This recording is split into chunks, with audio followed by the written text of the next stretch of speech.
months. This much for not if you've been a student. Drew, you've been with me for 9 months. You're not new. Okay, so welcome. If you are here for the first time, I want to welcome you to Yeye's Culture Academy. Just a bit about us and why we are here. Yeye's Culture Academy is a cultural arts organization, cultural education, arts infused education that works with businesses, that works with homeschool co-ops to provide culturally affirming and arts infused programs and curriculum for the people that we serve. So, again, that's institutions, libraries, museums, all of those things, homeschool co ops. And this year, we did open it up to individual families. So, we work on different levels. The first level is residencies, that's provided to all of those institutions that we named.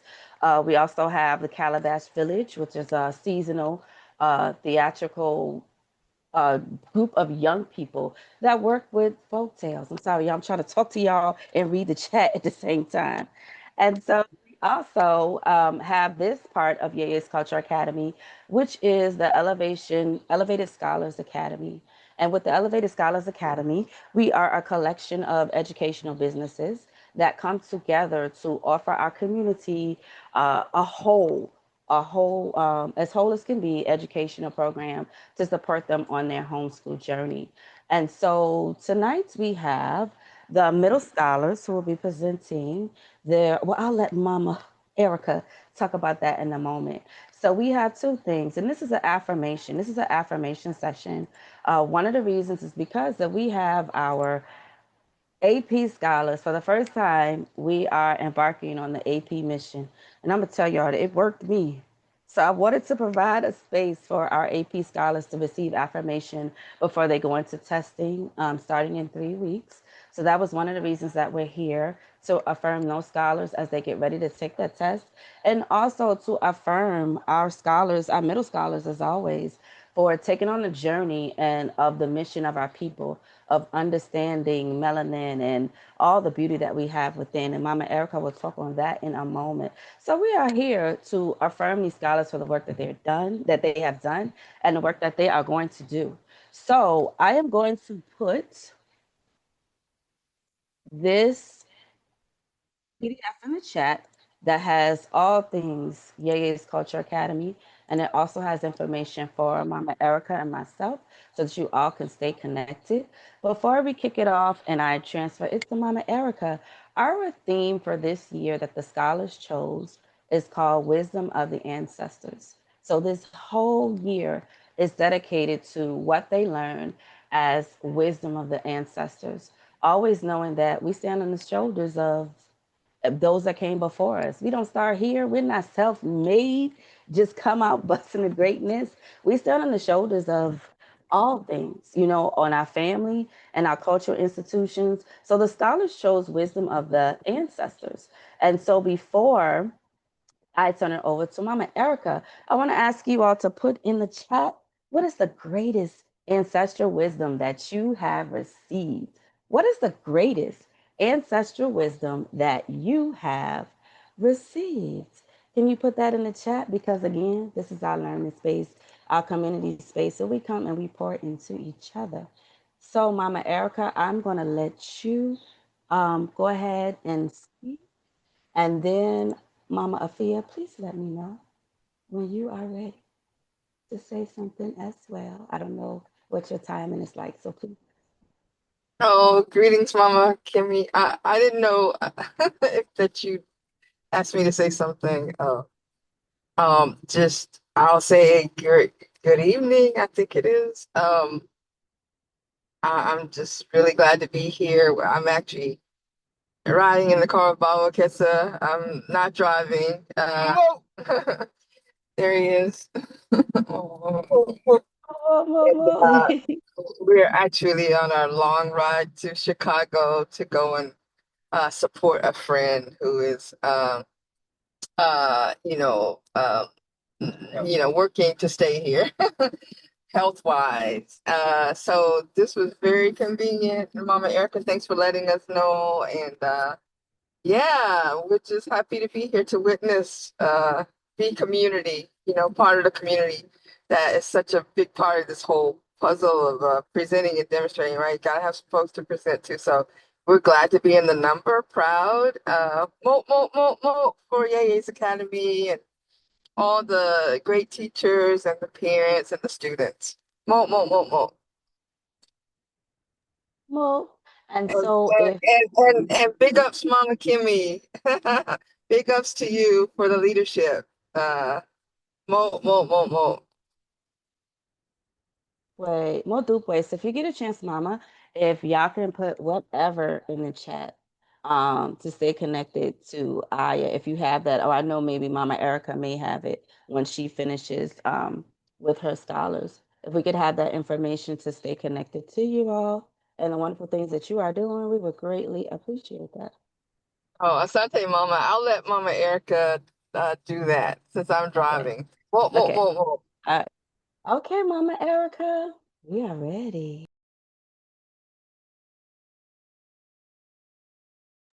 Okay. Welcome everyone. I'm glad to be here. Glad to see you all.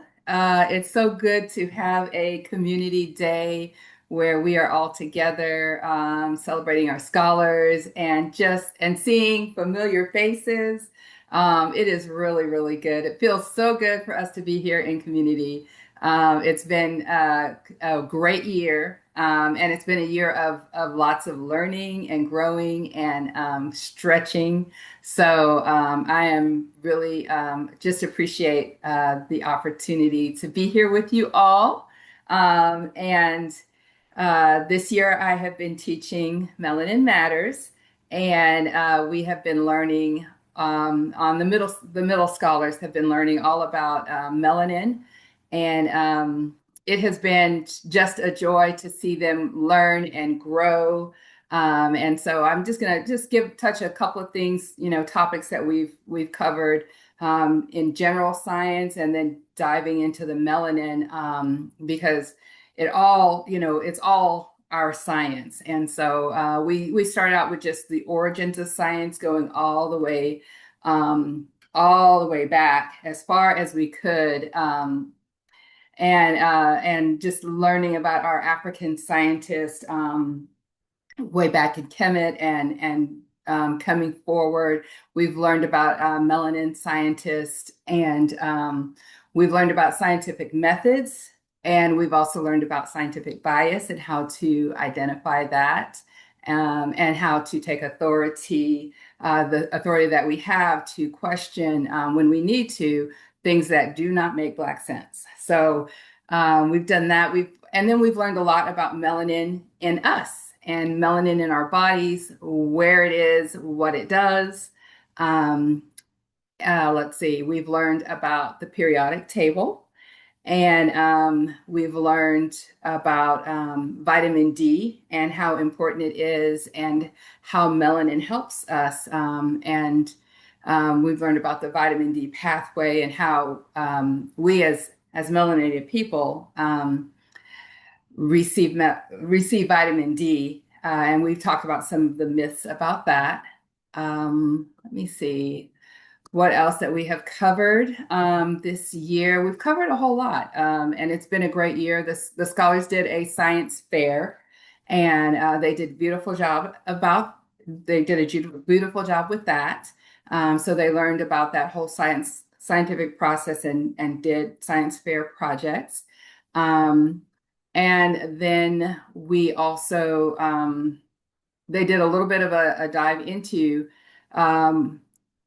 we called it from muons all the way up to the biosphere, learning all, just the whole sphere of life.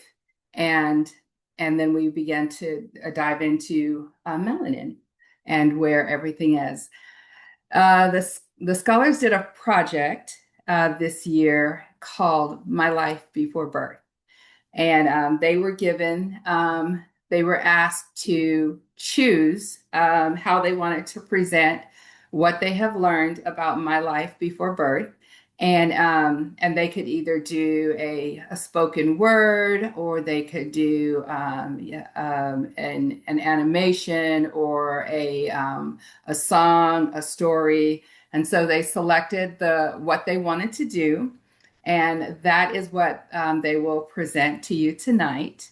And so I've got two scholars that will be that are here, that we have in our Melanin Matters class, and they will both be presenting their stories of my life before birth. And I know that you will enjoy it. I'm so proud of them. I'm so proud of the work that they have been doing, and I know that you are going to enjoy it. Afterwards, feel free to give them big ups, and also to ask any questions that you would like to know about melanin.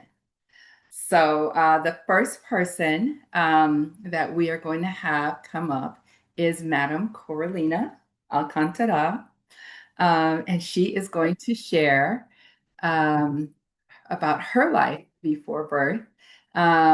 Coralina, let's see if I can find you. Let's see. Coralina, can you raise your hand? Mama Kemi, if you see her, you can, okay, there she I just is. saw. Oh, you Okay, got it. oh, Okay. you got it. Okay, so let me see. I see your hand. I don't even know how to bring her up now. If you see her, if you can go ahead and screenshot her and let her come up. I'm going to share my screen, but I'm going to let her introduce herself. There she is. Mo, mo, mo, mo, mo, mo, mo. Um, Corlina is a joy in our class. She's always got a beautiful smile and a readiness to learn and contribute. And I love having her in my class this year. So I'm going to share my screen. And before I do, Corlina, if you want to just, do you have anything you want to say to introduce yourself, or tell us who is here supporting you this evening? My name's Coralina Alcantara, and who's supporting me is my family, as you can see in the chat. And more will be on the way. They just have a little like delays. And I'm just wondering, how's everyone today?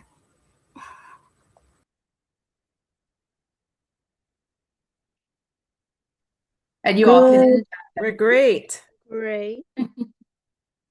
Mo, mo, mo, mo. Now, Corlina, do you have people that are coming? Do we need to let you go second so that they can get here? Yeah, Bo. Because I want my Okay. mom here. Oh, I thought I definitely. saw Absolutely. her. I thought I saw her. Okay. Mama, are you I'm in here? here. I'm in Yeah, here, she's Mama. here. Oh, Yeah, yeah, Mama, Bo. right on time. Mo, mo, mo, mo, mo. Okay. All right. So is it okay if we go ahead and let you go first then, Corlina? Yeah, Bo. All right. Mo, mo, mo. Wonderful. Okay. I'm going to go ahead and share my screen, and Corlina is going to go ahead and go. Do you all see my screen? And I'm gonna, I can see it. okay, great. Do you still see it? Yeah, Bo. Okay. You want me to start right now? Yes, you can start when you're ready. Okay. My Life Before Birth by Coralina Alcantara, Class Melanin Matters, Teacher Mama Ericka, year 2025 through 2026. My life started with the reproductive system during fertilization, when a sperm cell and an egg joined together to form a zygote. Right after this, the zinc spark happened, which was the first light, showing that a new life has begun. My cells divided right through cleavage and became an embryo, then a fetus as I grew. Here, my mother was surprised that Gabriel wasn't the last one, because he had a long gap. Over 3 years, 7 months, and 14 days was the gap between me and Gabriel, which is the longest gap than anyone else, because the usual gap would be 1 year and a couple of months. And this surprised my dad and mom. Around week 3, my nervous system started forming. The primitive streak, or mstari, or Kwanzaa as we call it, help organize my body, and this was the first sign of gastrulation. My neural tube became my brain and my spinal cord. Cells from the neural crest became melanoblasts, which traveled through my body, turning into melanocytes. In my nervous system, these melanocytes use tyrosine to produce melanin. This melanin is in charge of bonding with toxins and giving them out in small doses in our body so we don't get sick, also helping with stress levels. My circulatory system formed around week 3 to 4, and my heart began beating and moving blood through my body. Melanocytes in my blood and surrounding tissues continue making melanin, which help by bonding with toxins in my blood from harmful substances and radiation, so my cells and tissues stay healthy. My respiratory system developed as my lungs formed, preparing me to breathe after birth. Melanocytes in these developing tissues produce melanin, helping my cells from toxins by bonding if they entered, and preparing me to say my first words when I was born. At week 3, my skeletal system is developing as my bones form and strengthen. Vitamin D in my body absorbs calcium for bone growth. My melanin and surrounding tissues help protect developing skeletal cells. My musculatory system formed around week 4 to 5, allowing movement, meaning my mom could feel me doing my little flips, kicks, and more. Noticed by my sister, she was weirded out with all the movement from my mom's womb, while my dad tried to calm the baby down.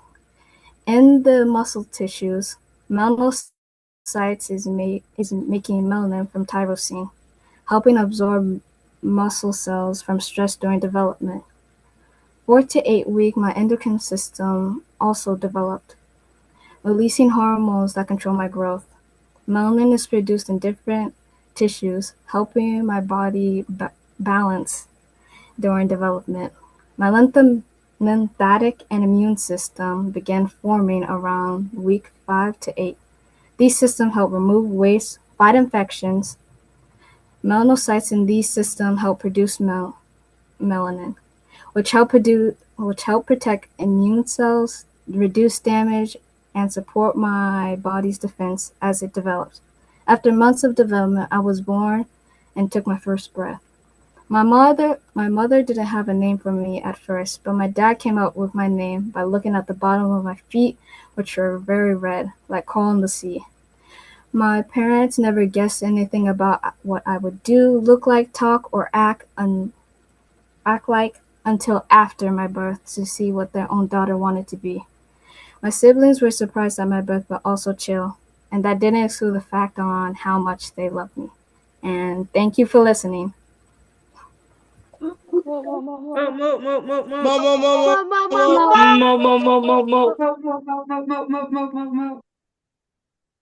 Asante Sana, Coralina. I really enjoyed hearing your story. I appreciate you as you go through in order of your development. I loved hearing about your family and their part in your development and how your siblings felt. And I love hearing how you got your beautiful name. That was so sweet and special. Um, and I'm going to let other people go ahead and have comments, or do you have any questions for Madam Corlina? Mama Adia? I thought Mama Asha. No. Okay. Well, You I'll go after you. Oh, okay. Peace, sis. All So, right. I just wanted to say I appreciated not only you breaking down how you were physically developing scientifically at every stage, but how beautifully that was wrapped into how your parents were feeling, how your siblings were receiving you. It was a wonderful marriage of both. It was cool. Thank you. It was such a good job. Mo, mo, mo, mo, mo, mo, mo. Mo. Mo. And All I right. can't see everyone, so Mama Asha, go ahead. Hi, I'm Coralina's art teacher. Very well done, Coralina. I was also very intrigued by how you mix the scientific development with your family's reaction to you coming into the world. And I wanted to ask you, um, what was it like hearing the stories? Because I figured you might have interviewed your mom and your siblings. So how was that for you interviewing them and hearing those stories? Hearing those stories, they kind of like introduced me to like a new setting of how like they saw me as like their little sister and like their younger sister. And also I got to see the point of view where my siblings were weirded out with all the movement. Oh, that's really cool. Thanks for sharing. Mo, mo, mo, mo. Mo. Destiny, I saw Destiny's hand. Hula, is that you? Yeah, well, I really like your storytelling style, and like how everyone else said, you incorporated the outside of the womb context and your family essentially getting to know you and all that, along with you explaining what different parts that were being developed do. Like, I remember you explaining how the lymphatics system works and what it's for. So I appreciate that. Mo.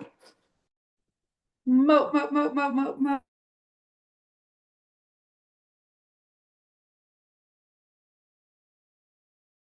I didn't see another hand. Mama Imani. Jumbo. Oh, I really um every year in our household, um at least until the age of 10, uh, they were required, well, not they were required, I was required to tell them their birth story. So it's wonderful to see her share her birth story um, scientifically, that she's connecting it with the different bodily systems. So Mama Ericka, just mo for that, the science connection and assisting us, and also just maintaining that family connection, um, because she was the last home birth, and um, and her siblings got to see her being born. So just just thank you so much, Coralina. Thank you so much for pushing your mama to answer these questions, because I don't know why, but I was ducking and dodging a little bit. And she sat me down and, had me just be still and remember. And I appreciate the remembrance, because once they turn 10, then they have to start telling me their birth stories. And that's their gift to me. Um, so just thank you for this amazing class and this amazing final project that they had to do, as it connected all of us. And, like Sister Destiny said, that we remember the different bodily systems and what they do. So Asante Sana. Mo. Mo, mo, mo, mo, mo. Mo, mo, mo. Right. Does anyone else have anything before we move on to our next presenter? Yeah, boy.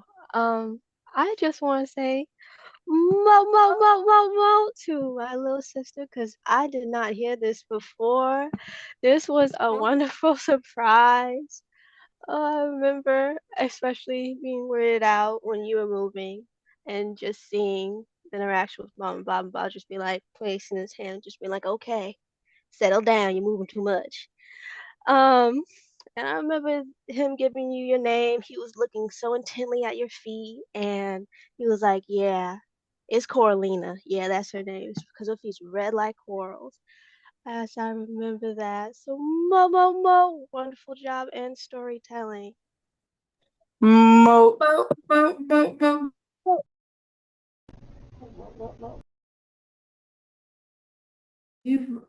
I do believe I saw, was it Mama Afia? Were you coming off the chat? I think, Did we lose the Mama Afia? Were you coming off the chat or I think they not dropped and sure? joined again. I think that's what happened. They're traveling. I Okay. think they dropped. All right. We'll let them at the end if they need to. Yeah, I'm sure they're going through different areas. So, Asante Sana, Coralina, beautiful job. I really appreciate the work that you put in and bringing it together. So, mo, mo, mo, mo, mo, mo, mo. All right.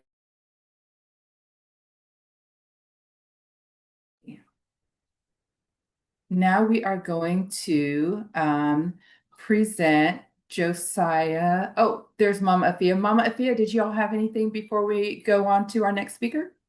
I thought we saw you come off the chat. I'm off mute. Oh, I'm sorry, Mama Erica. I think I went through a patch. To speak up to Carlina, uh, I really enjoyed your story.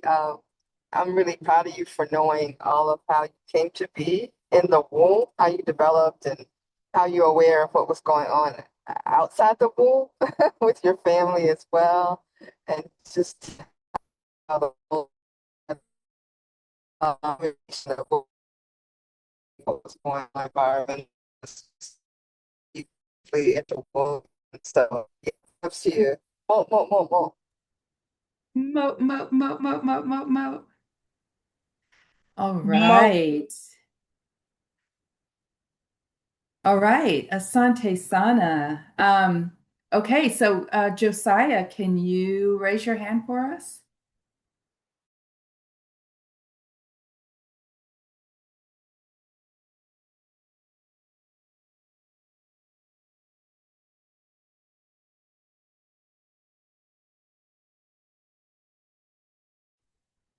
Hello.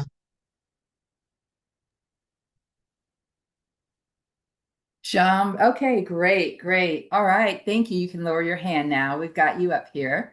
All right.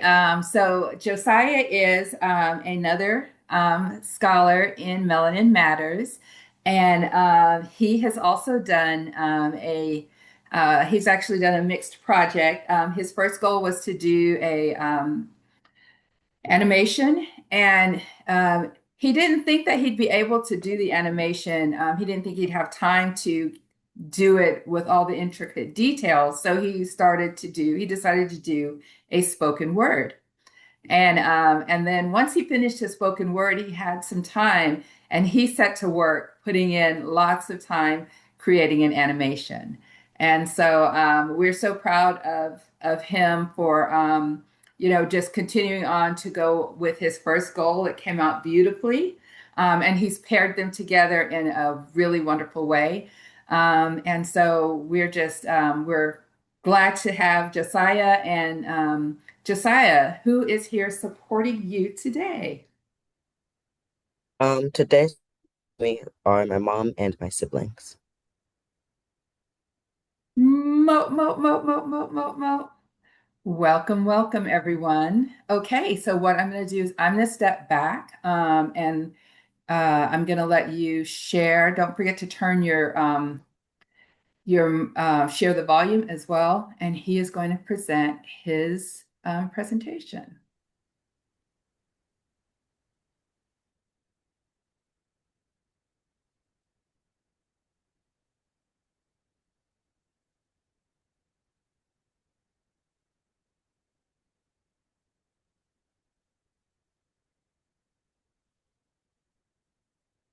Can everyone see this? Yebo.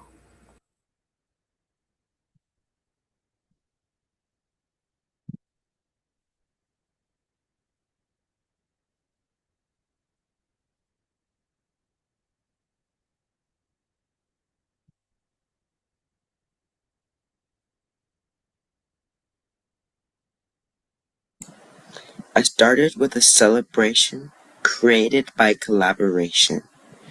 With a spark of zinc, I was created in a blink. Mitosis made my one cell divide into many, and I soon grew into well over 20. Marula, blastocysts, melanoblast were all in motion, moving steady, not making a commotion. Before I knew it, my heart was beating. Before I knew it, I could move around. I didn't have much room, I didn't jump up and down, but I was still growing safe and sound. This was all thanks to my circulatory system that helped my heart move in a constant rhythm. Around week 4, my muscles grew so I could bend, stretch, and kick again and again, getting stronger day by day, helping me move in my own small way. Melanocytes starting their plan, and melanin was helping me form strand by strand. I was getting stronger day by day, building the color of my skin, eyes, and hair, building the features I'd be born to wear. But melanin did more than color my skin, it helped develop what was growing within, helping my nerves safely respond, supporting reactions as signals moved on. I didn't know light, I didn't even know sound, I only felt my mother's heartbeat pounding all around. Fingers forming, toes in line, I was a little creation by design. At week 6, my skeletal system started out light, soft like cartilage. It wasn't hard or white, but day by day it changed in me, growing stronger with vitamin D. Calcium helped my bones grow right, making them firm, strong, and tight. From soft to solid was a plan to build the frame of what I am. My bones grew right in a line, but at the time there was a hole in my spine. Spoiler alert, through years I've healed, not letting a tiny hole make me yield. My neural tube formed and then closed up tight, forming my brain to be just right. Signals began to flow, telling my tiny limbs where to go. My endocrine system joined the show, sending out signals to help me grow. Hormones traveled here and there, telling my body how to prepare.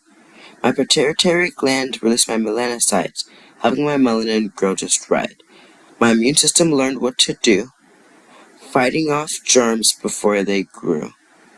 Melanin helped protect it all, keeping my cells safe, big and small. Months went by, it felt like 2 or 3, each one building the person I would be. But finally it was month 9. Lungs ready for air, heart steady beating without care. My head was down low and ready to go, my body aligned from head to toe. Uterine muscles tightening slow, practicing before my first show. After a long time of waiting to see the sun, my long journey was finally done. My family was ready to see who their new little brother would be. My brother had some games to share, while my sister just wanted to do my hair.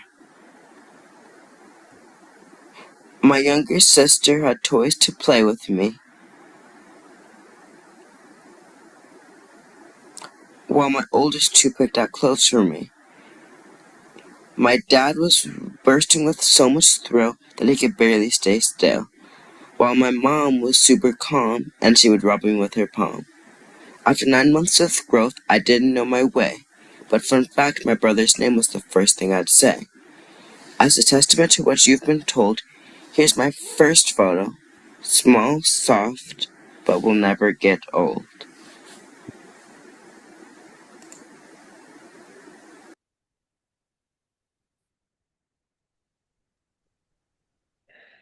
Mo, mo, mo, Mo, mo, mo, mo, mo, mo, mo. Mo, mo, mo, mo, mo, mo, mo. Mo.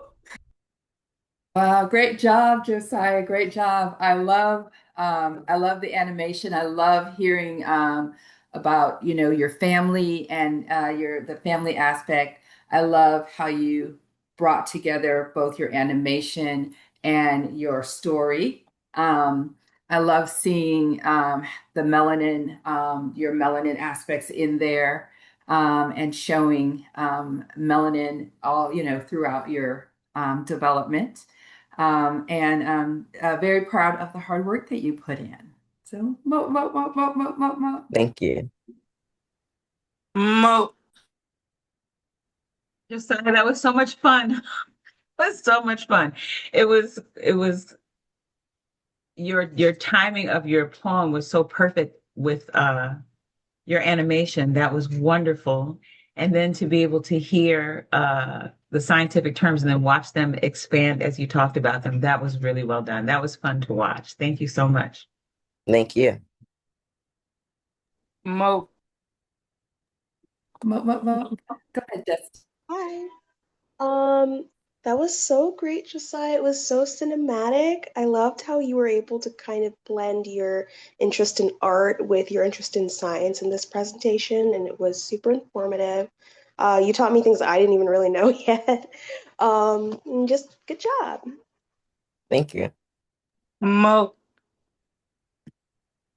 That was super fire. Like the animation was great. It was on point. It was very illustrative.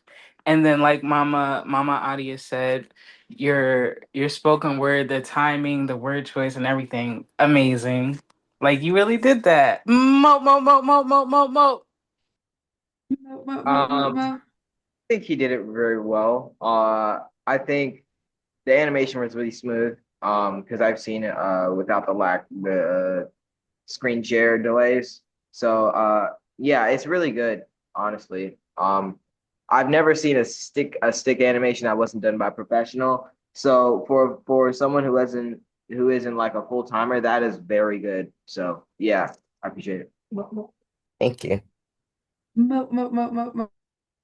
Josiah, I can't even express how proud I am of you. I have watched how hard you have worked over the last months. You have put blood, sweat, and tears into this, and the end result shows your dedication, your tenacity, and your perseverance through it all. And I am extremely proud of you and think that you did a phenomenal job. I learned a lot, some things I didn't even know. I can't wait to see you take the advanced class next year and continue to learn and become the scientist that you want to be. Thank, thank you, Mom. Josiah, I just want to say I'm so proud of you. I loved watching that, and I loved so much seeing how you were able to blend the and science. I loved seeing how you were able to illustrate your birth story just so smoothly. And I loved seeing and hearing your poetry. Both of them were very skillfully done. And on top of that, the scientific knowledge that you provided was really great. It taught me a lot. And I'm so proud of you. I can't wait to see all the new things you do. Thank you. Learning Village. Hey, Josiah, you did a great job. I'm so glad I got on just in time to hear your whole presentation. And I'm blown away. You did great. Of course, we expect this from you, but the spoken word and the animation together, you just put together so well, so thoughtfully, so carefully, so intelligently. It was a joy to watch. Great job. Thank you. Mo.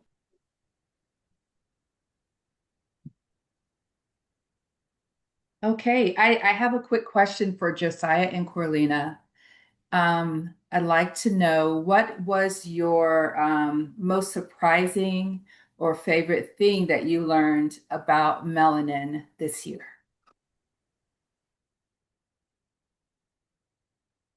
I'd say for me, the most surprising thing that I learned was that melanin is like a nerve conduction facilitator and that it helps our nerves to respond and it helps for higher reaction times and for being more like aware of our surroundings. I didn't know that and I thought it was very cool. Mo. For me, I would say that melanin bonding to toxins would be like surprising to me because I never learned about that like in my my last year class. So I would say that was pretty interesting to me. Mo.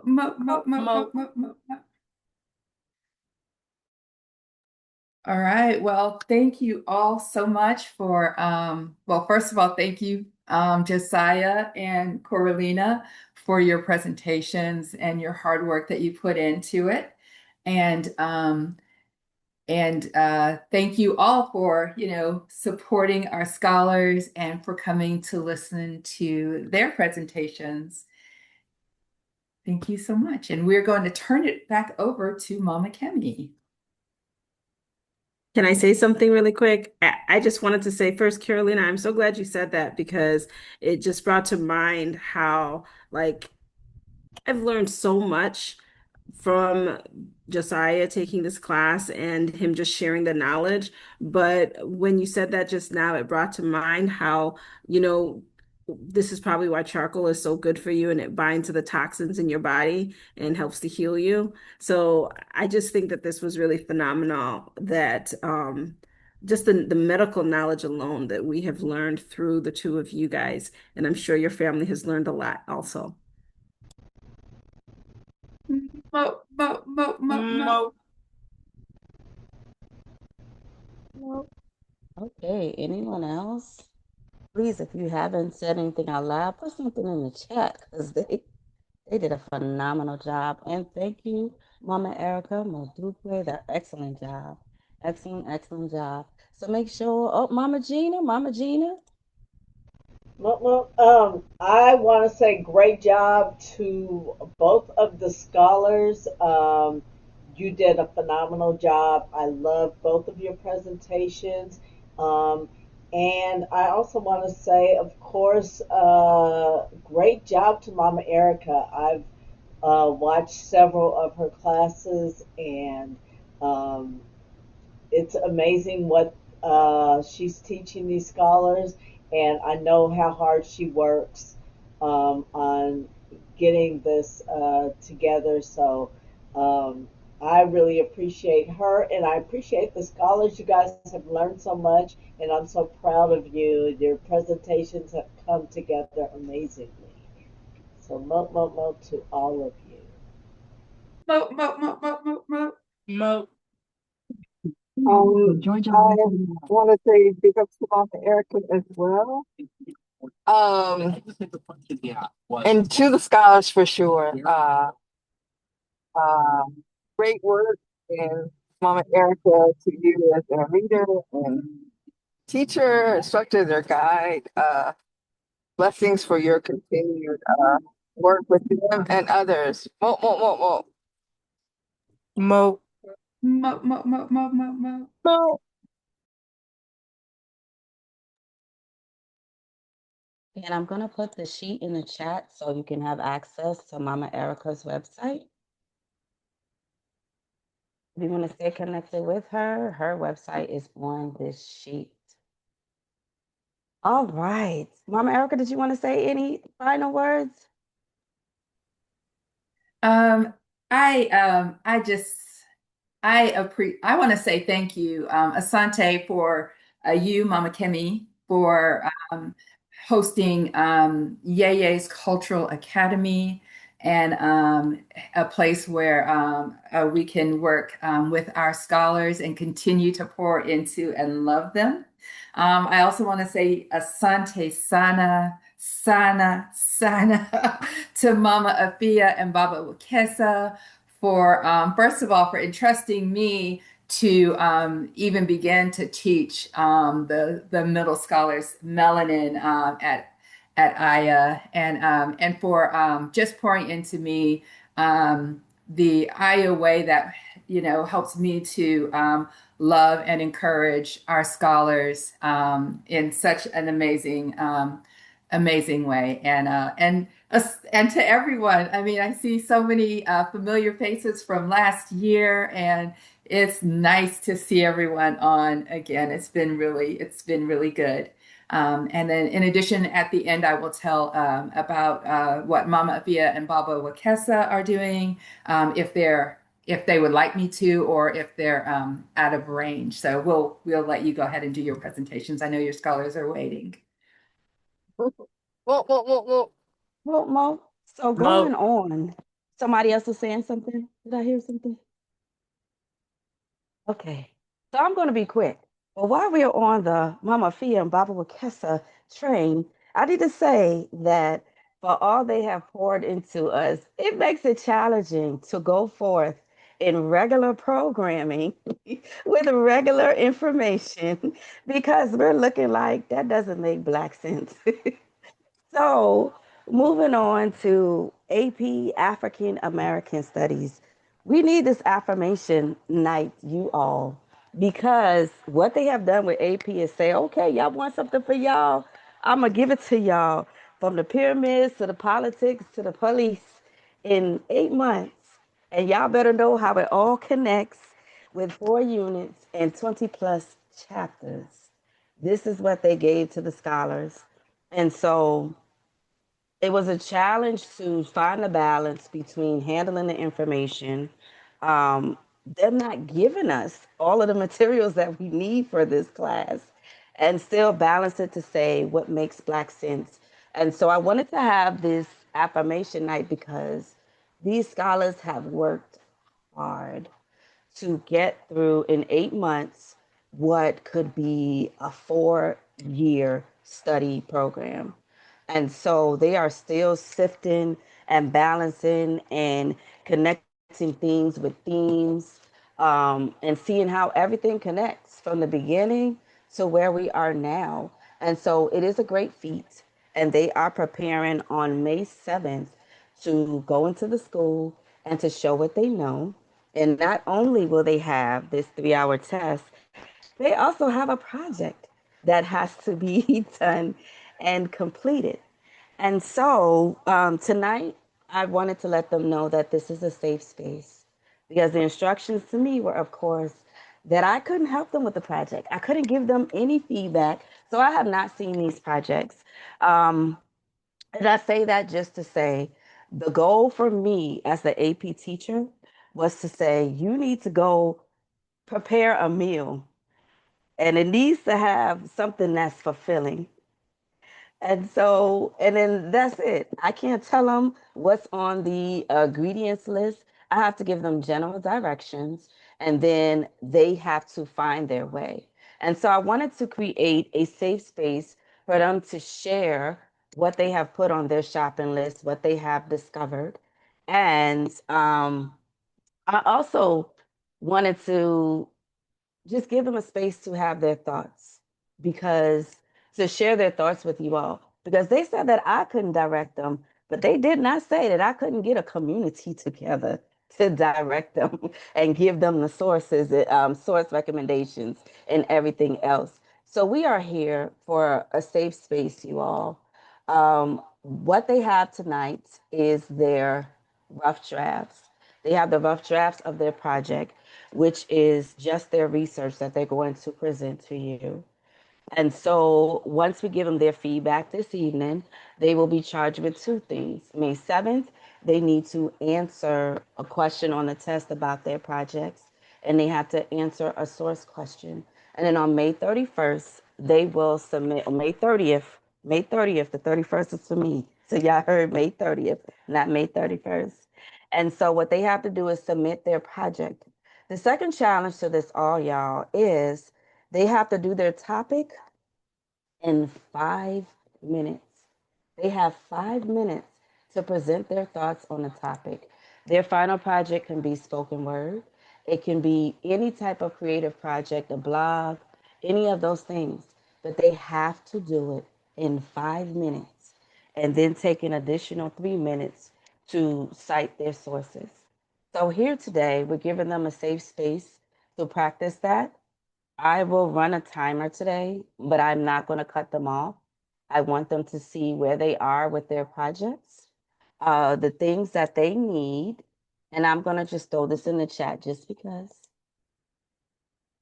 the things that they need for their project is, of course, they need to have a solid thesis, they need to have 4 sources, and they need to integrate the 4 sources. They were able to pick the topics of their choice. And so I've heard so far thesis statements and where they plan to go with their research, but I haven't heard the final project. And so tonight they're here in this safe space to work through anything with their project.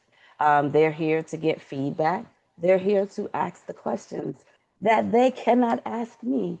And so that's what this space is, family. Is to affirm them and let them know y'all got this and y'all gonna have it. Because it was a lot and it was a challenge. And I'm so proud of them for all of the work that they have done.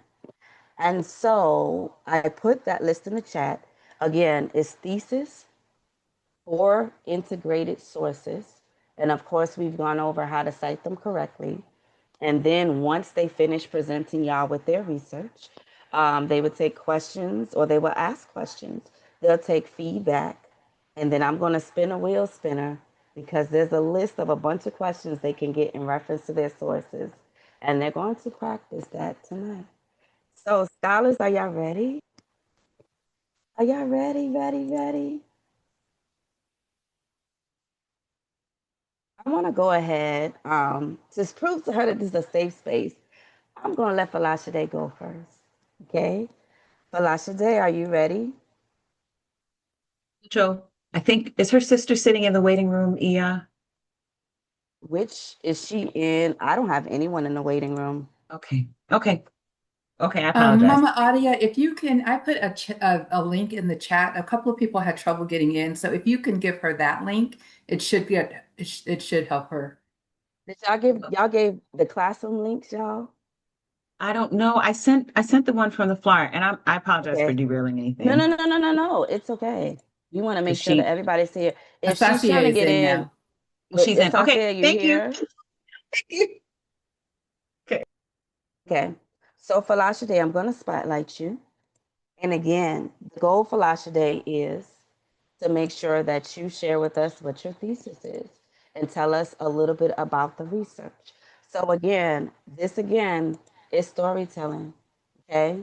So to warm you up, I would, is your camera on, Falashade? I'm trying to find you and spotlight you. Okay, here you go. Okay. So Falashade, to start, I want you to tell us a little bit about yourself and a little bit about your topic. Okay, I'm gonna guide you through it. It's all love, and you got it. You trust me? You trust me? I've been knowing you since before you came out the womb. Talk about life stories. Do you trust me, Philosophy? You do? Yes. So I need to drive 6 minutes and hug you. Do you trust me? Yes or no? I got you. Okay. All right. Let's get started. The first thing I want you to do is just tell us a little bit about Palashide, who you are, anything you want to share, and tell us about the topic that you chose, okay? Yeah, my name is Velocity, and my topic is focused on the evolution of Black fashion and Black fashion designers. So the evolution of Black fashion and Black fashion designers is your topic. So I'm going to start the timer, and you're going to walk us through what your thesis statement is and tell us a little bit about the research that you have, okay? And begin. When people think of Black history or Black people who try to uplift one another, more fashion designers get much attention and recognition. Mm. Okay, so keep on going. Say your thesis one more time. You said when people think of, say it one more time, just a When little bit people louder so we can. Mhm. when people think of people think of Black fashion or Black people who try to uplift one another. But when people think of Black history or Black people who try to uplift one another, fashion designers get much recognition. Okay. So tell us about the research that you found to support that thesis of fashion being like when we think of Black people, fashion is at the forefront. Tell us about some of your research that you had. Mm, One of my examples is Ruby Bailey. Uh, she's a not she's not a well-known fashion designer now. Uh, and she did not work with the fashion trends of her time. Although black fashion in the 1950s and 60s were mostly modest and sophisticated, Ruby Bailey followed her own path on her on how her design should look. Her outfits were elegant and were inspired from African culture. Even though Ruby Bailey is not recognized in black fashion now, she was known she was known well among other women in Harlem, New York.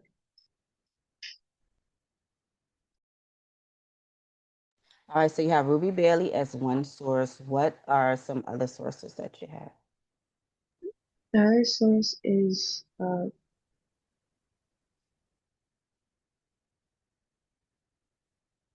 Patrick Kelly, who is another fashion designer born in Mississippi.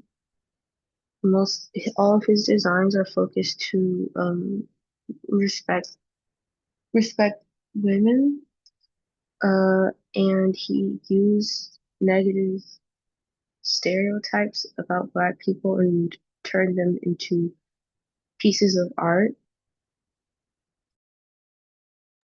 All right, and so that's two. What additional sources do you have? Sorry, Do you have any? So you gave us Ruby and you gave us the second one. Do you have any other sources? um, yeah, but I have more I have more sources about both of them. Uh, the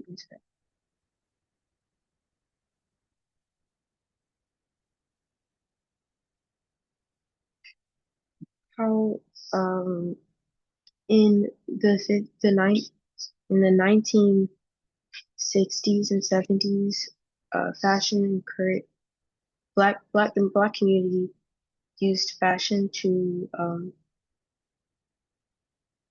combat used fashion in politics and to embrace their ideology. Okay, so that was your third source. And what's your last source?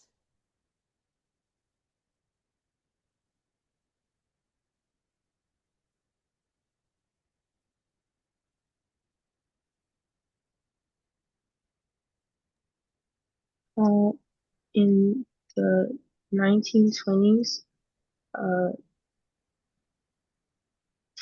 black fashion uh, elegant and was elegant, breaking restrictions on women's fashion to embrace their personal style and express themselves through hair as well. Okay. All right. And so, is there any last wrap up that you want to share with us about your topic? Overall, what are we walking away with your from the understanding you want us to walk away with for your topic?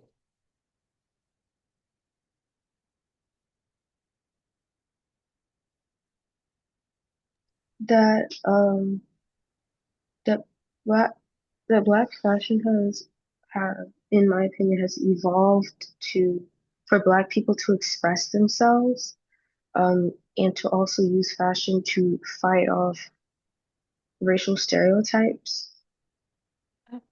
All right. Mo. So now I'm going to be quiet. Y'all heard what Falashade said. You all get to give Falashade the feedback.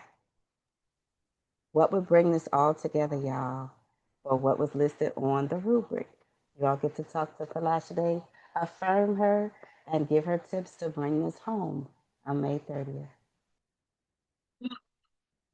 So I'd like to say, this is the first time that I've heard you state the direction that you're going in. And I think it's really awesome. I think that we're aware that fashion is a very big story and uh, storyteller in our liberation struggles and in our liberation victories, because we identify with different things that we see, and then identify with different movements that we've had. So even when we think about the Harlem Renaissance, or we think about the Black Panthers, or even in our music, which of course is another great tool of liberation, when we think about Parliament or Earth, Wind and Fire, any of those things, that their fashion is deliberate, and it certainly does the work that you're talking about. So I think when you do your presentation, because I know you all will have things to show, that along with bringing light to the designers that we may not know, that it's important to remind people of the places that they've seen fashion in our story, so that they're aware this is deliberately used this way. Like even in civil rights, we have spaces where um, people dressed up to the nines to be considered professional. But then we also had people who showed up like Fannie Lou, like Nana Fannie Lou, in work clothes and dungarees and coveralls, to make sure that the idea that only those of us who were dressed up deserved freedom, liberation, equal rights, all those things. So I think it's important to marry those ideas, to remind your listeners and the people that are going to see it that they've seen it before. That even though you are introducing something that may not be spoken of all the time, that it's completely necessary to our movements. But that was a wonderful job. Mope, mope, mope, and Madasi. Modupwe iya. No. Mo. Okay, anyone else? Give me two more out loud and then you can put it in the chat. How can Falashe bring this home and have her passion felt about her topic? Falashe, I really appreciate your topic. I don't know if you know, but my youngest daughter is a fashion designer. So she's been taking classes in fashion. So when you brought that topic, I was like, yes. And then I was listening to, your information about Ruby Bailey and Patrick Kelly. And to me, I was really, really interested in the way that fashion has been used, how we've used fashion as an expression, and that like Patrick Kelly just took, the mission of respecting women in the designs that he created, and fighting against stereotypes about Black people. And I hadn't really thought about fashion being a tool to embrace our ideologies. And of course I hadn't of course it's there, and it just didn't really occur to me. I like that you brought that out. And so I do really enjoy and appreciate what you have presented, and I'm excited to even share it with my daughter, because I think that is pretty amazing. So asante sana for your topic, and for your passion for your topic. And I'm going to just leave it there at the moment. I've got to look over the rubric a little bit more because I was letting people in. But I do want to just tell you how much I appreciate your topic. I'm very, very interested in it. While I'm waiting, I'm going to spin the wheel for Lashade for your first source analysis question. While I'm waiting for anyone else to give feedback. Okay, your first question for Lashade is, here we go. Explain why one of your sources is more reliable than the other. Why is one of your sources more reliable than the other?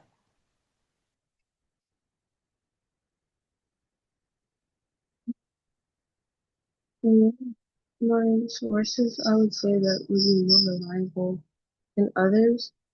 Uh, one of my sources is uh, a site from a museum in New York focused on one of Ruby Bailey's designs. And the reason I think it's a better source than the others is because Ruby Bailey was raised in New York, and where that's where she started her designs in New York. So I think it would have, and where her art is in currently. So I think it would be, I think it's a very good source to have for someone like her. All right, so Mo, take that. Mo. Your Mo, mo, second, mo.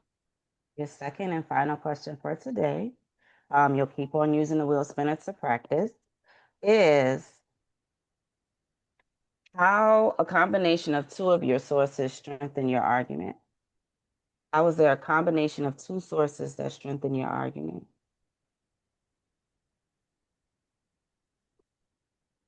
Mm,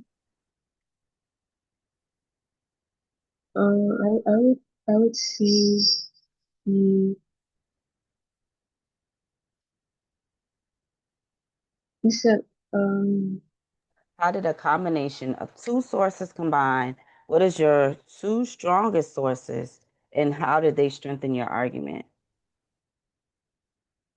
um one source was one source would be the one focused on Patrick Bailey.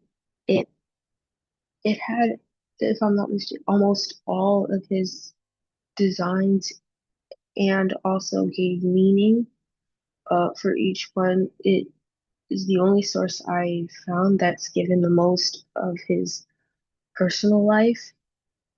And another that is focused on the evolution of or the history of Black fashion. That talks about different decades and different styles that Black people are have included themselves in. So, Mo. So, would you be able to, and this is something you don't have to answer now, but do you know the title and the author of those two sources?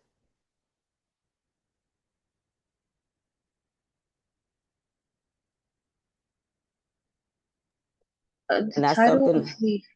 the Mhm. title of the history one is the history of Black fashion style and cultural identity, and the second one is and the second one is for Patrick Kelly is called um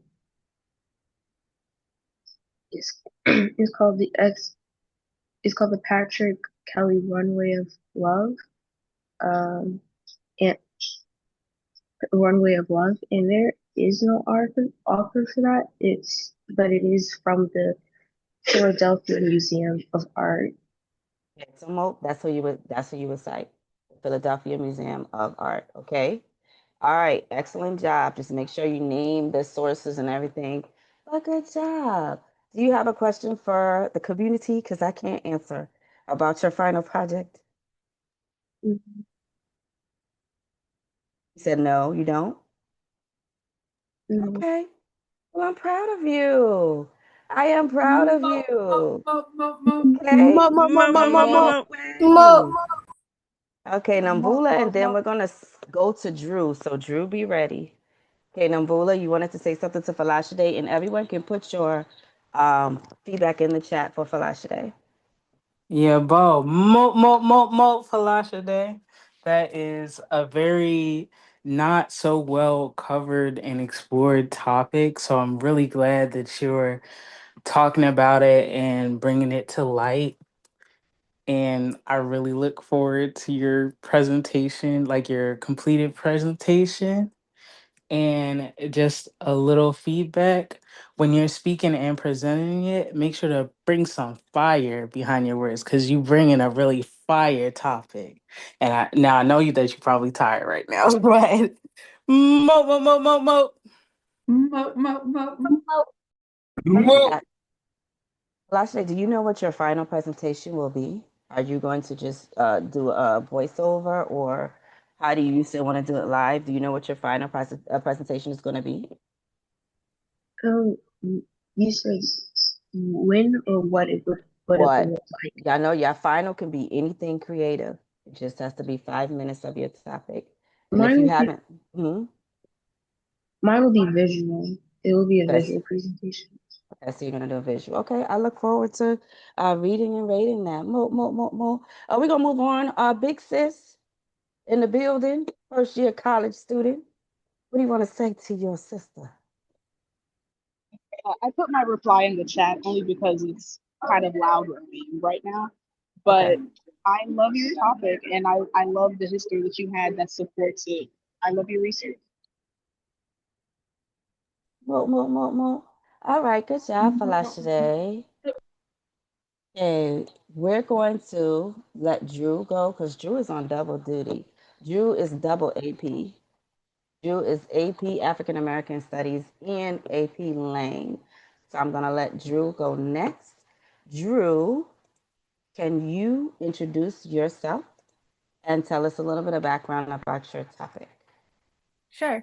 Would you like me to start with the AP language presentation or the AP African? Do the African American Studies. Okay. So I'm Drew. I am new to the Yeye Academy Culture School this year. And a little bit about my presentation. I actually have the slideshow. Can I share my screen? Yes, you can. And Okay. what is your presentation about, It's man? about genealogy and the impacts of genealogy on Black youth. Okay, awesome. So I'm going to start your timer as soon as you begin.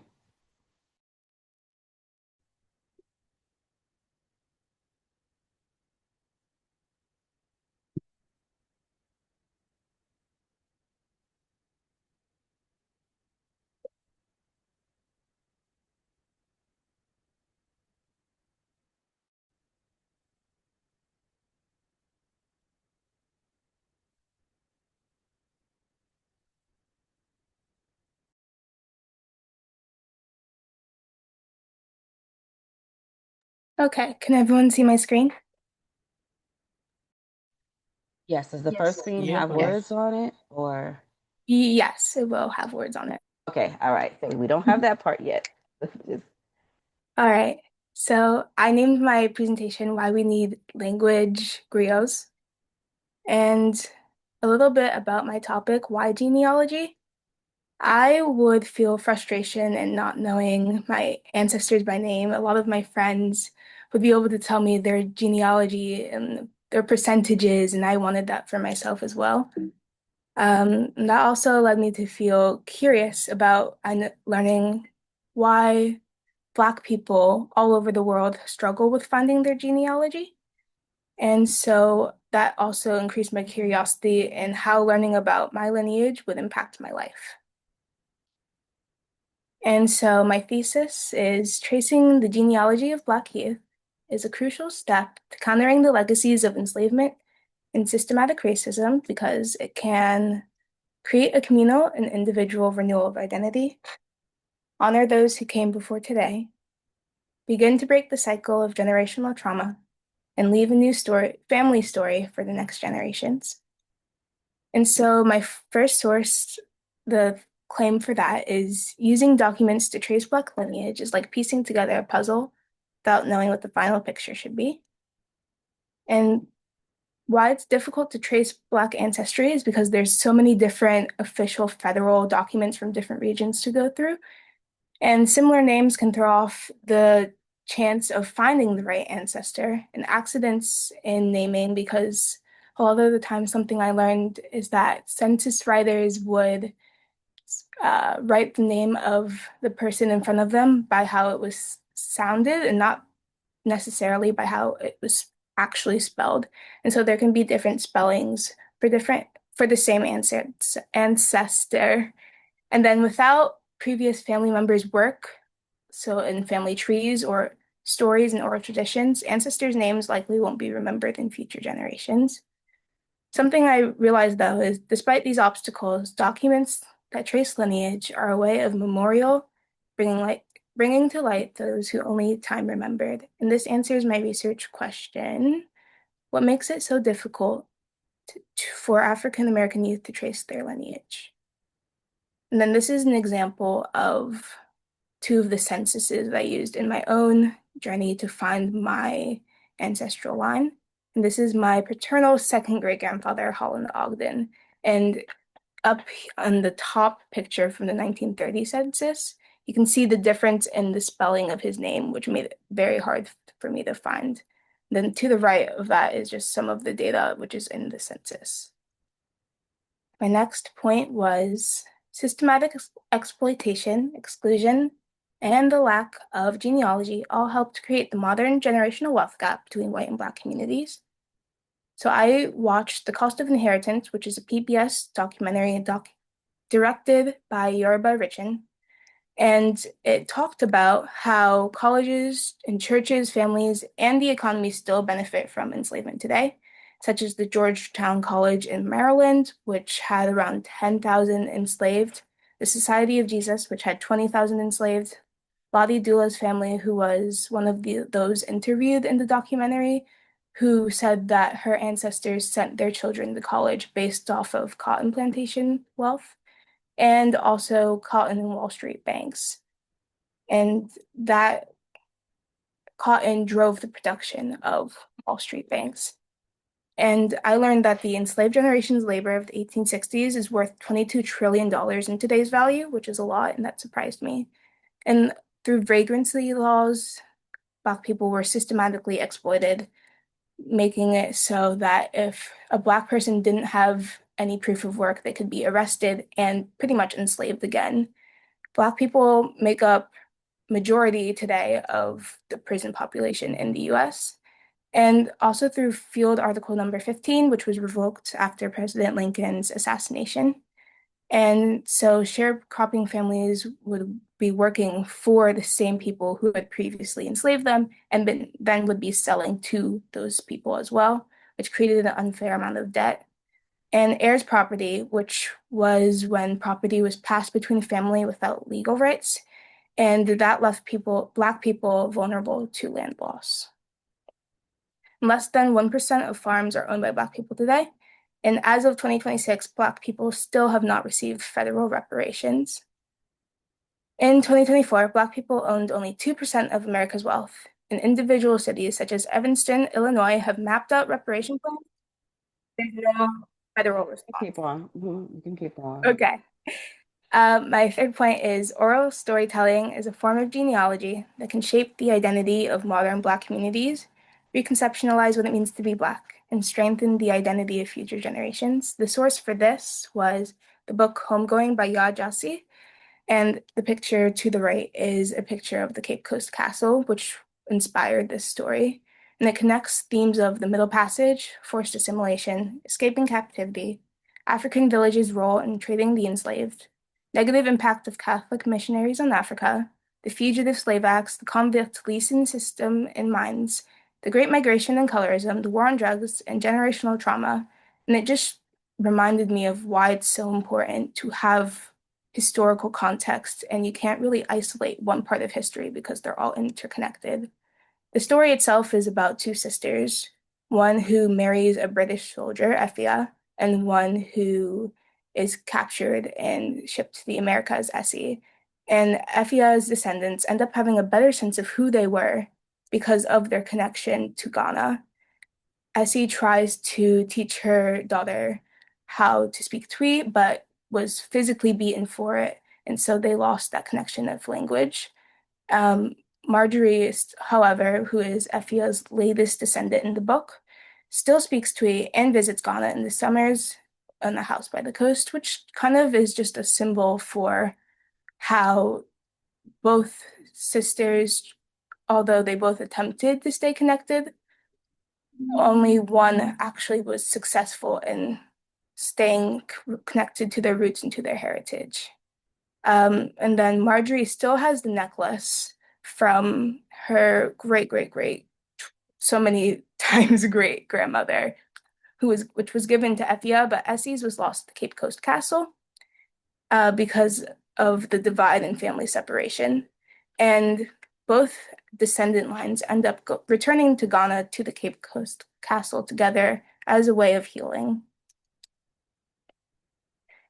And this book taught me that history is a story we tell ourselves to explain the past, but none of us have lived in those events. So we have to do our best to find the truth because identity is shaped by the past even more so than the present. And then my last point is genetic genealogy is not the final solution for healing, but rather a complex snapshot that can begin to bridge family separation. And the article I read for this was supporting the use of genetic genealogy in restoring Family Narratives Following the Transatlantic Slave Trade by Lakeisha David. And it talked about genealogy as reparation for the transatlantic slave trade.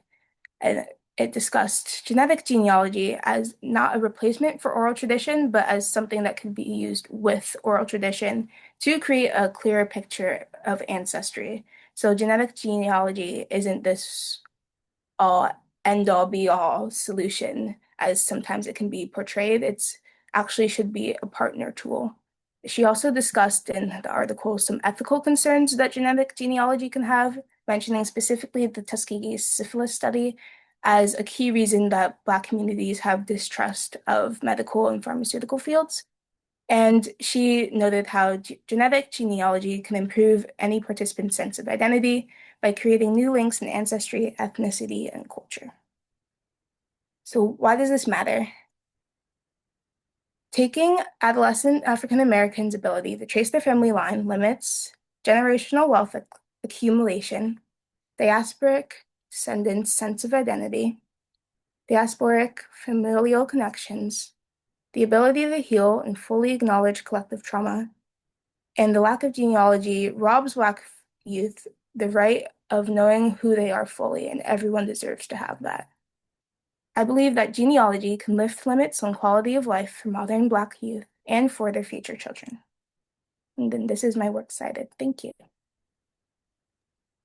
Mo, mo, Mo, mo, mo, mo, mo, mo, mo. mo, mo, mo, mo, Mo, mo. mo.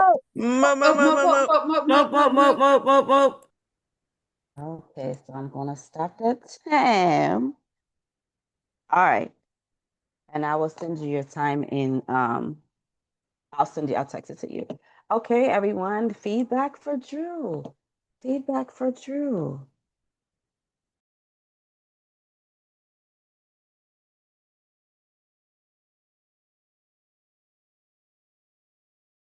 You can put it in the chat or you can okay, Amari. I just had a quick question. Is the 5 minute timer just for this moment, or is that how they're going to format their future presentations? For the future presentation. So there's a challenge. They said do something you love and then tell us about it in 5 minutes. So that is a real Okay. challenge. And that's why we're here tonight to try to get feedback from the community. How do we do something that we love? Something that has, different components that we need to discuss? And how do we do that in 5 minutes? Okay. So family, Well yes. then, I'd like to say, Julie, that was really good. I'm really into history, and a lot of my family members are into genealogy, so I really connect with your topic. As for feedback, I'd say maybe find a way to condense the points you make so that you don't go over time. Um, it was all really interesting hearing about the different sources you had. Um, but to save on time, maybe summarize them a little. Uh, but other than that, I really enjoyed it. I'm really excited to see how it comes together in the future. Thank you. Mo, mo, mo, mo, mo, mo, mo.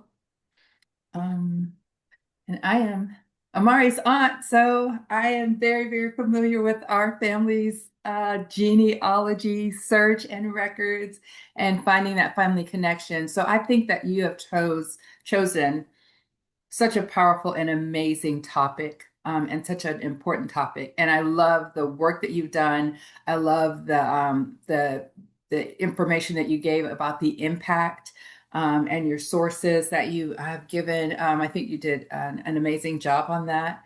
And I think that you did a very thorough job. So I was also engaged the entire time. It was very, very good, and so I appreciate that. And I would say I think I know with if it were me, I would use the word captivity instead of slave. I know, except for when we're reading a title, and that keeps us from being, relegated to an object or a thing.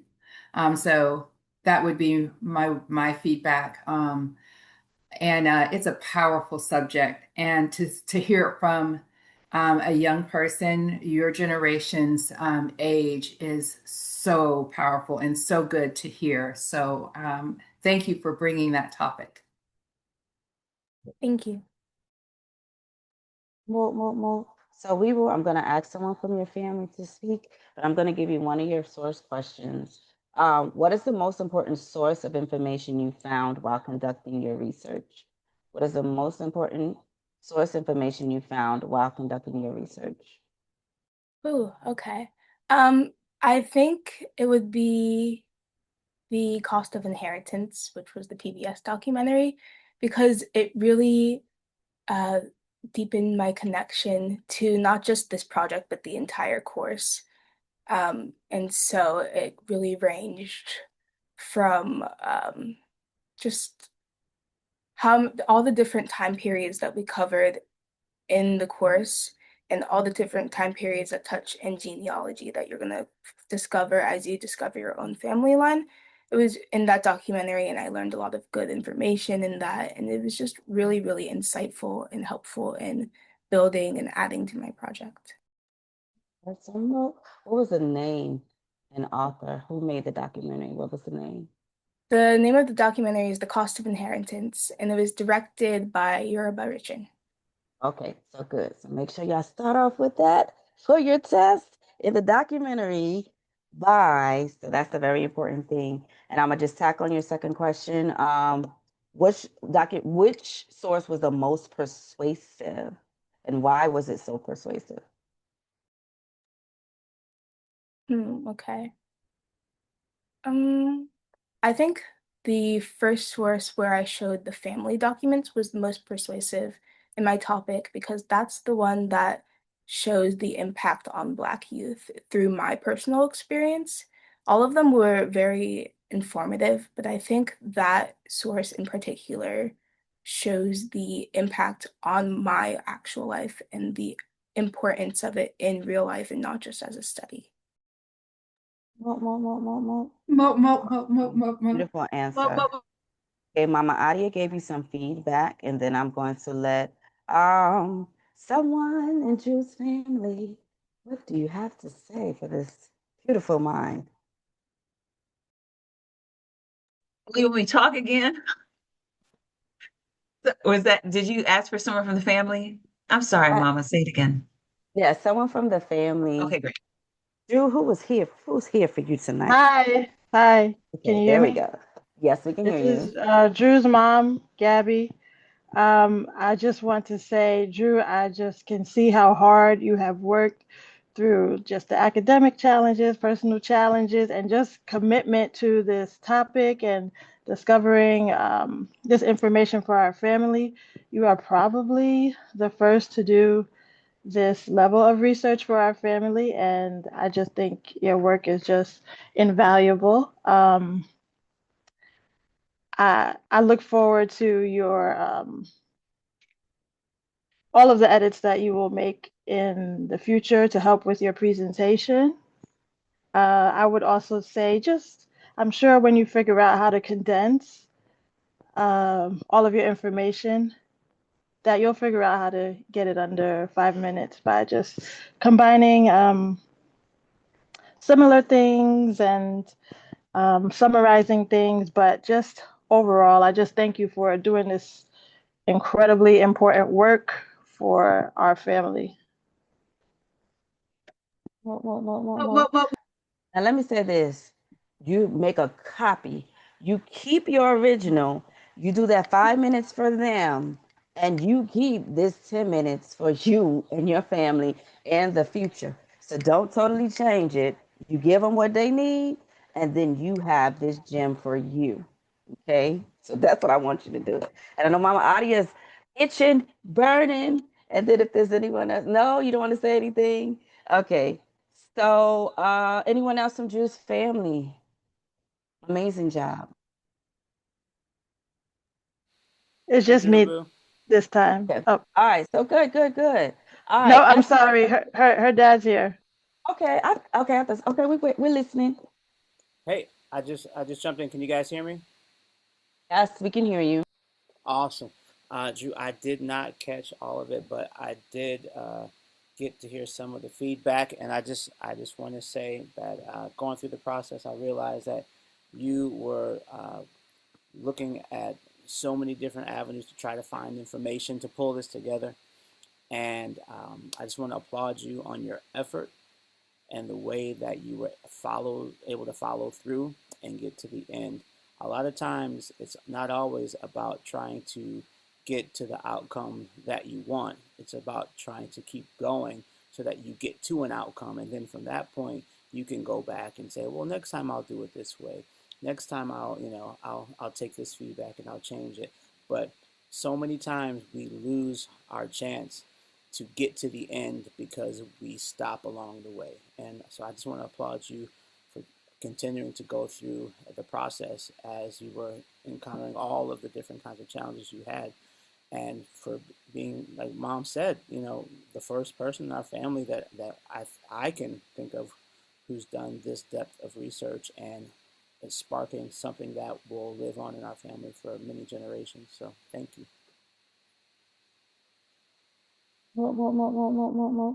Wonderful job, Drew. Excellent job. Make sure you get your feedback in the chat. Okay, we have three more scholars left. Shaddai, Taliki, Zoe. Okay, y'all ready? Shaddai, Yeah, boo. Taliki. Okay, I said Shaddai was the person. I heard Shaddai. You ready? Are you? Let me spotlight you, Shaddai. Let me find you. Oh, you can you turn your camera on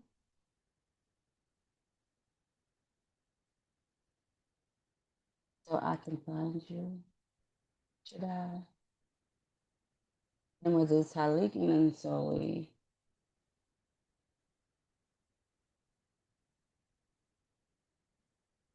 Shaddai. There you are. Okay.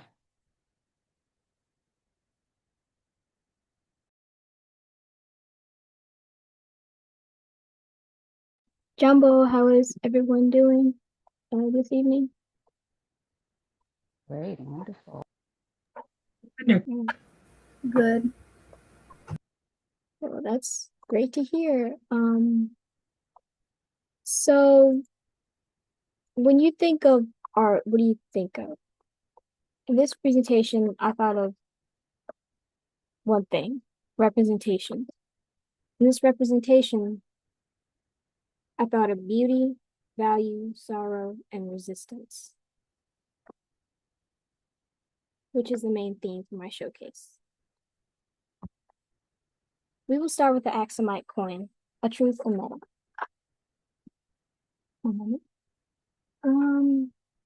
This coin not only represents currency, but it represents the truth.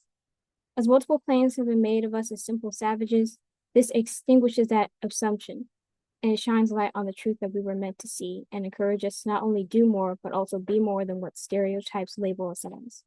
As we look at this coin, we not only see a hunk of metal, but we also see a piece of culture, a piece of history upon which we were raised ages ago. Years of history that was snatched away from us and painted over to foolishly claim that we have no history. But in fact, with this coin as proof, the lies are now diminished. This artifact tells the story of how we advanced.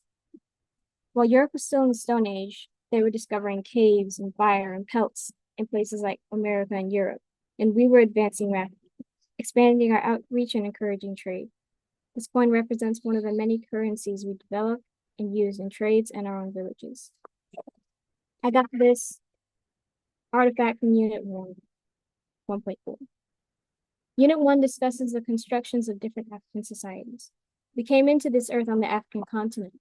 We adapted to our surroundings by using the different biomes that we had on our continent to our advantage to help create different goods that we can then trade among each other and suiting others without harming the environment. This artifact is important as it helps reveal to us that we were not in the Stone Age with the colonizers. We were advancing, flourishing, and growing in our environment. As well as there was never just one singular and pertinent person and an important landmark on the coin. Everyone was equal, and everyone was able to see themselves on the coin. This represents value in my showcase, and now we move to beauty. This is an ox sculpture. This artifact represents the natural beauty of our people. As you can see, it is not showing like beauty in American standards. It is showing beauty in African standards. With the face shape and the eye shape and basically the shape of everything, it showcases how our people, no matter what we looked like, we were beautiful. I believe that this is important because it ties into this display's form of expression with the theme being beauty, as I mentioned before. And it also is an inspiration for people who are people who we do not think of ourselves as beautiful due to stereotypical standards, that we are beautiful, we have been beautiful, and we will continue to be beautiful. This is a third expression, which is sorrow. I have chosen the poem, Am I Not a Woman and a Sister? White lady, happy, proud, and free, lend a while thine ear to me. Let the black mother's wail turn thy pale cheeks still more pale. Can the black mother joy over this her captive boy, which in bondage and in tears for a life of woe she rears? Though she bears a mother's name, a mother's rights she may not claim, for the white man's will can part her darling from her bursting heart. This artifact tells the story of the term partus sequitur ventrum, which means birth follows the womb. That the child cannot follow their mother, but they did inherit her status as a captive. This poem demonstrates the feeling of the mother as she is separated from her child, whom she either had to conceive from the evil hands of the white man or from her black lover. And she is not able to keep them, for either she or the child is forced deeper into captivity, and she may not see them again. This unit, which is unit, I don't remember, excuse me. I know it's from unit 2.9, I think, or 2.8. It discusses many topics, such as the separation tactics used to keep us in captivity, and the racial concepts plus classifications that emerge among subject status. One of those many ways is partus sequitur ventrum. It was a racial construct used by our captors to divide us. It was part of many captive codes in the United States and beyond. Partus sequitur ventrum, translated to birth, follows the womb, which meant that the child, regardless of who the father was free. A free black or white man would always inherit the status of the mother, who was almost always a captive. The mothers had no say in whether they could keep or stay with their children, and they were sold out deeper into captivity. Unit 2 also talked about racial concepts and classifications that defined status. Race of the Europeans or colonizers was considered more of a social construct. The concept of race was socially constructed and based on biological distinctions, although more genetic variations were more within than between racial groups in the 19th century. A form of scientific captivity, scientific racism, emerged in the 19th century, claiming that the biological knowledge attributed to cultural, political, and economic achievement and advancement, which created a hierarchy line and justified the mistreatment of our people in captivity. Then came the phenotypes, which are physical or visual notable characteristics. It provided racial identification, which meant that black or dark brown skin with curly hair was associated with black people. Racial identification was used by the laws like partus sequitur ventrum or the 3/5 compromise, which dehumanized us and gave state representation in Congress. Colonizers assumed that black people were captives unless they provided proof and were successful in winning their cases. I believe that this artifact is important because it not only helps define the hardships of captivity, but also separation. We are a collective people. It also goes to show that white people never really thought of us as human. They thought more of us as property or livestock to be sold, used, abused, and passed down deeper into the South into captivity.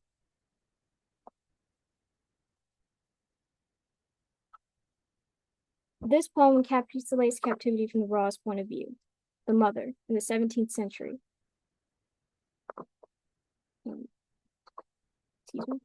African infants were given the status of their mother due to the captive law. Part of sacred revenge for them, they were labeled captives like their mothers and were sold deeper into captivity. This poem encapsulates the grief, heartbreak, and wounds the mother is forced to endure in Europe and the US while still being forced to work as if she were property. Last but not least is The Storage Shark by David Drake, captive who in the 1800s. This artifact tells the story of resistance and my theme. It may seem like a singular plot, but it is not. It is a piece of history. Unit 2.9 talked about the different forms of expressions that we use to help maintain our heritage in captivity and oppression. Our creative expressions were inherited from our African ancestors, who were mainly from West or Central Africa. We practice similar family structures, such as music, language, cooking, or cuisine. In literature, our inspirations for wanting to be a holistic doctor can come from us being conquerors, which were healers for religious or natural practices and helped heal illnesses. The inspiration for poetry or working from clay can come from pottery season, which is demonstrated in this display. Hollowware was originated from West Africa, which we brought to the American South for most of our needs. David Drake, or David the Potter, sold pottery such as the ones being displayed with couplets or poems in the basins. This artifact is important because it helps us understand that our creativity can come naturally and it can also come from inspiration, seeing as how our interests trace back to our roots.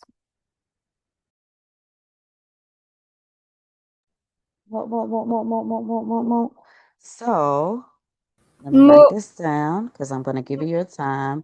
I must say, and I'm not commenting on the presentation, so I'm not violating any rules. Girl, that was smart to do your project on the artifacts that you need to be tested on. That was genius. Because what you just did in the project is the same thing that you have to do on the test. So, mo for having that idea. I would eventually like to make sure that your thesis ties into that. So I can't ask you what it is right now. But girl, that was genius. What? That was very smart. Okay, I'm gonna be quiet and let y'all give Shaddai some feedback. Shaddai, your time is about not 9 minutes. Okay. And so I could see your final project almost being like an art museum. They have some online ones that so if you're because I loved it. You can do like an art museum and you can narrate it. But right now it's at 9 minutes. Okay. All right, feedback for Shaddai, and then I'm going to give her source questions, and then Talik, be ready. You'll be next.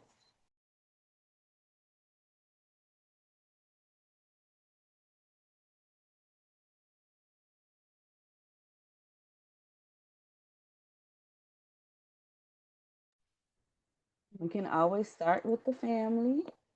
Start with the family. And then anyone can y'all can put the messages in the chat.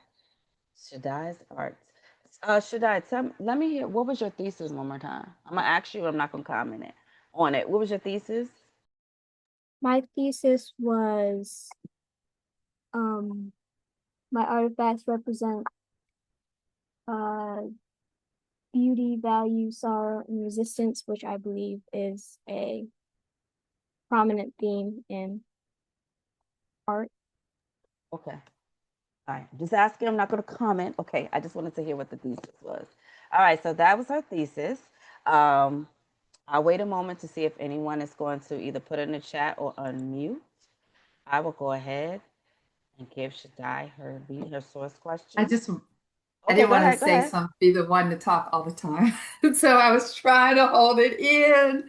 That was beautiful. You did a really amazing job on bringing forth your points and bringing forth each source right there in front of us. So like Mama Kemi said, that was genius. That was a great way of doing it. And as you're talking, I can look at the title and look at, the source. And as I'm listening, I keep looking back and so I really like how you did that. Very, very good. And I like the pieces that you brought, and the story behind them and the understanding, especially for us. And so I think you did an amazing job. It was very, very well put together and very well organized. Okay, so Shaddai, your first source question is describe one piece of information you learned from a source that you used in your project that was not included in classroom instruction. So something that you learned that was not included in classroom instruction.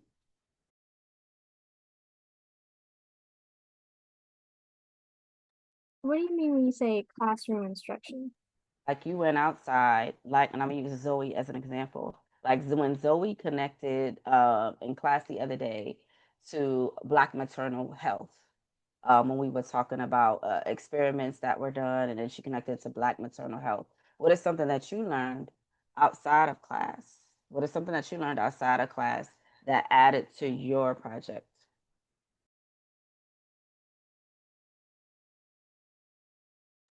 Something I learned outside from class that connected to my project would be the discontinuation of the penny.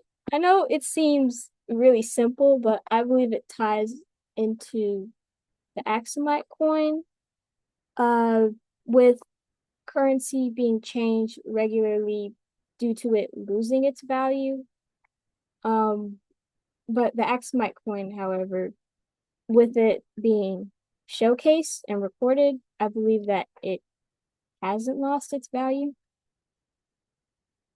Good answer. Okay, your second question is that was good.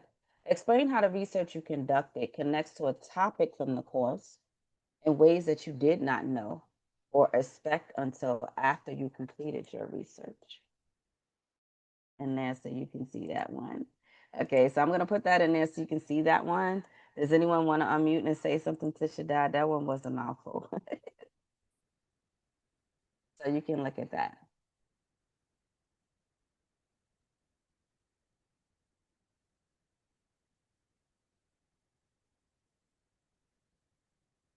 You can go ahead and answer if you're ready. Yeah, well, one topic that I noticed it connected to was um rebellion and resistance, because with the pot create having sonnet, or no, not sonnets, poems in it, it could also be used to help uh to help create also secret messages that nobody could understand. The coin undermining uh false accusations, assumptions, and stereotypes. Uh, the poem explaining how we have emotions and we have a psychology, and the um the sculpture helped represent our beauty and how we don't always have to conform to racist or colonizer stereotypes. Okay, show off. All right, Shaddai, that was a good answer, girl. You ready? You ready for that part of the exam? All right, That was a great answer, Shaddai. Excellent, excellent. Mlugisi, do you want to say something, last words to your sister before we move on? Those were two great source answers. Excellent.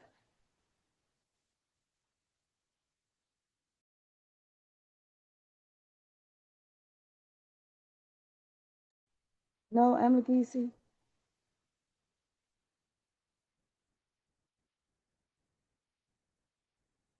Okay. All right. Thank you so much, Shaddai. That was amazing. Awesome. Okay. All right. Taliki, are you ready? And I'm going to switch to my phone because I know our internet acts crazy. Taliki, you ready?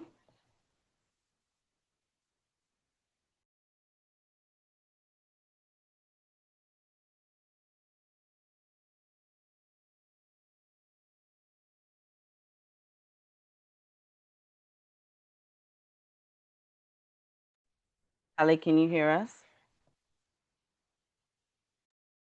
You hear me?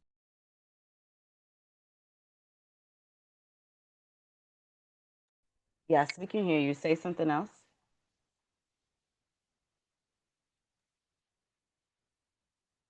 Can you hear me better now? Yes, we can hear you. All right, we're ready. Tell us about yourself and introduce us to your topic.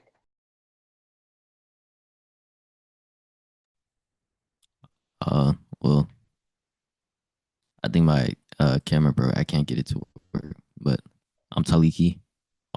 And my topic is Black identity and representation in contemporary media.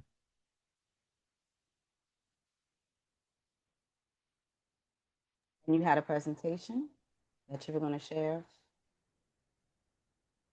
All right, awesome. Can you It's coming up. see it? Yes, we can see it now. Today I'll be discussing the topic of Black identity in media. To begin, I'll cover background information regarding my research. Lately, I've noticed Black identity is understood. However, a lot of this media relies on stereotypes and selective storytelling instead of full representation. Between media covering 2020 to 2025, Black cultural traditions are often misrepresented or exaggerated. At the same time, older stereotypes like the magical Negro are still used, where Black characters mainly exist to support white protagonists. Even media made for Black audiences, like sports, commentary, music stories, or journalism, can still reflect biased ideas through how stories are framed. Although there is more Black visibility today, structural limits in storytelling still restrict full and authentic representation. Based off of this fact, my argument is that contemporary media shapes Black identity through recurring stereotypes and narrative framing. This shows up through misrepresentation of cultural traditions, harmful character stereotypes, and larger systemic barriers in storytelling. I believe these patterns matter because media influences how society understands Black identity, reinforces cultural bias, and impacts how Black communities are viewed and treated in general. One major way media shapes Black identity is through misrepresentation of cultural traditions and religions. Specifically, practices like hoodoo or voodoo are often shown as dark, evil, or dangerous instead of being treated as real cultural and spiritual systems. These traditions are often sensationalized in film and television, turning them into fear based entertainment rather than accurate representation. Media also tends to rely on exaggerated portrayals of Black culture, which adds to distortion and misunderstanding. Because of this, these misrepresentations become a part of a larger system that distorts Black identity through biased storytelling. Another factor that contributes to the issue is persistent stereotypes in Black representation. One of the most common is the magical Negro trope, which I mentioned earlier, where Black characters only exist to help white main characters instead of having their own full identities. This stereotype still appears in modern films, showing that representation has increased, but depth of character has not always improved. Other roles like tokenized characters and simplified identities are also still common. Um, One of my sources, Dr. Christina L. Myers, explains within her work that these patterns are reinforced by implicit bias in storytelling decisions. As a result, these portrayals limit how Black people are seen and keep narratives restricted and repetitive. Beyond stereotypes, a wide range of systemic issues in media industry contribute to this problem as well. One major issue is lack of diversity in decision-making roles. This often leads to prioritizing marketability over authentic storytelling. Because of this, the way Black characters are written and presented is influenced by industry structures rather than actual lived experience. Dr. Myers also explains that narrative framing is shaped by institutional systems that decide which perspectives are prioritized. And then this creates a cycle where misrepresentation continues even when awareness of the issue increases. Another important factor is how implicit racial bias affects storytelling, even in more ostensibly authentic media. This means even media that seems bona fide can still be shaped by hidden assumptions and how stories are framed. Dr. Myers explains that implicit bias influences how Black stories are constructed and interpreted across media like sports, music, and journalism. For example, in Black sports media, Black athletes are often framed through emotional or natural talent narratives rather than strategy or intelligence, which shapes how audience interpret their success. In music, Black artists are frequently discussed through narratives focused on struggle or pain, even when their work is not centered on that. This means representation is not only about being seen, but also about how the story is told and what details are emphasized. So even positive representation can still reinforce biased ideas depending on how it's framed. In conclusion, contemporary media continues to shape Black identity through misrepresentation, stereotypes, systemic barriers, and implicit bias. Cultural traditions are often distorted. Stereotypes like the magic Negro limit character depth, and industry systems reinforce these patterns. Even when Black representation increases, control over how storytelling and narrative framing still shapes how Black identity is portrayed. This shows that representation is not just about visibility, but it's also about accuracy, power, and who controls the story. Um,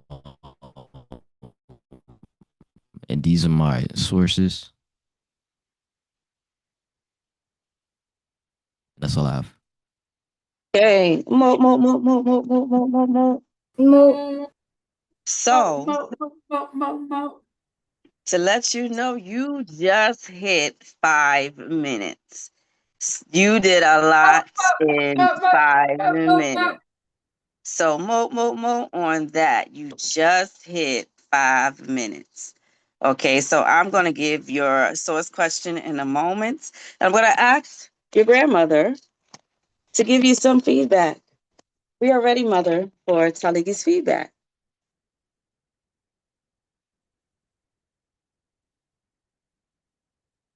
If she is still there. Dr. Angie, are you still there? I'm still here. Can you hear me? Yes, we can hear you. I'm very proud of him. I know how difficult that was for him because he doesn't like to speak. But I thought it was very thought out, very well put together in typical Taliki fashion. So our only feedback would be, a little more enthusiasm in the presentation of the topic. Get excited about it. I think it's a really good topic. I think it can go over really well. And it's a true topic and it's a really important topic. And so I'm very, very excited to hear the finish production of it. And I want to say smile, because I know you wasn't throughout the whole thing, but smile, enjoy it, take advantage of these moments like this. But I think he did a really good job of putting it together, and I'm impressed that he's able to do that in 5 minutes to give the information that he gave. And congratulations, son. I'm very proud of you. Excellent job. Mo, mo, mo, mo, mo, mo. All right. Anyone else? And then Talik, I'm going to spin and give you your question. Anyone else? You can put it in the chat or you can unmute. Feedback for Talik. Sewanodu here. Just one quick, small feedback. Fantastic presentation. And the fact that you finished within 5 minutes, I said, oh, okay. In one of your slides, you put in, I think it was misrepresentation of Black cultural traditions. The adjectives you used was dark/evil.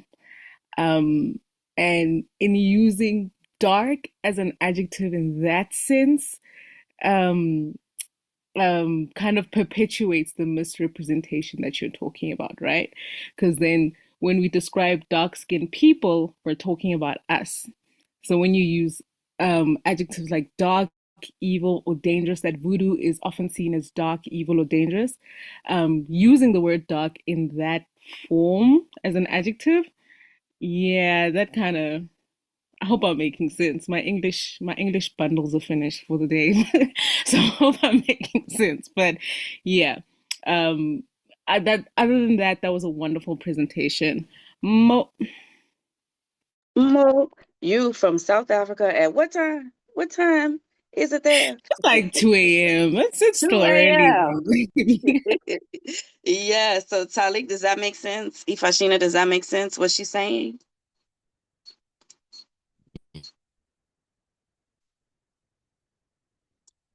Or Talik, do you have a Yes, it question? does. Okay, all right. Awesome. Okay, so Talik, explain how excluding one of your sources would have weakened your argument. How would excluding one of your sources have weakened your argument?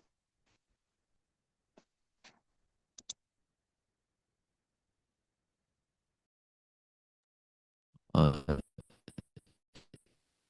you mean in a hypothetical way, or are you asking if I Yes, in a exclude? hypothetical way. If you were to get this question on the test, in a hypothetical way, how would excluding one of your sources have weakened your argument?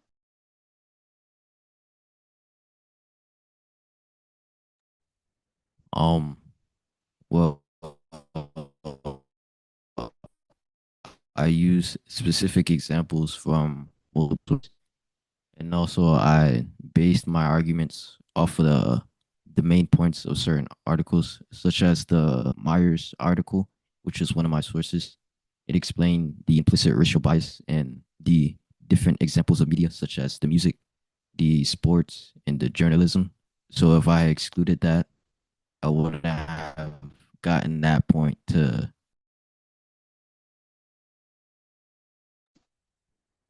All right, Mo. Good answer to that. Now explain how the research you conducted revealed additional questions or insights about your topic. Anything brought you to additional questions or insights about your topic?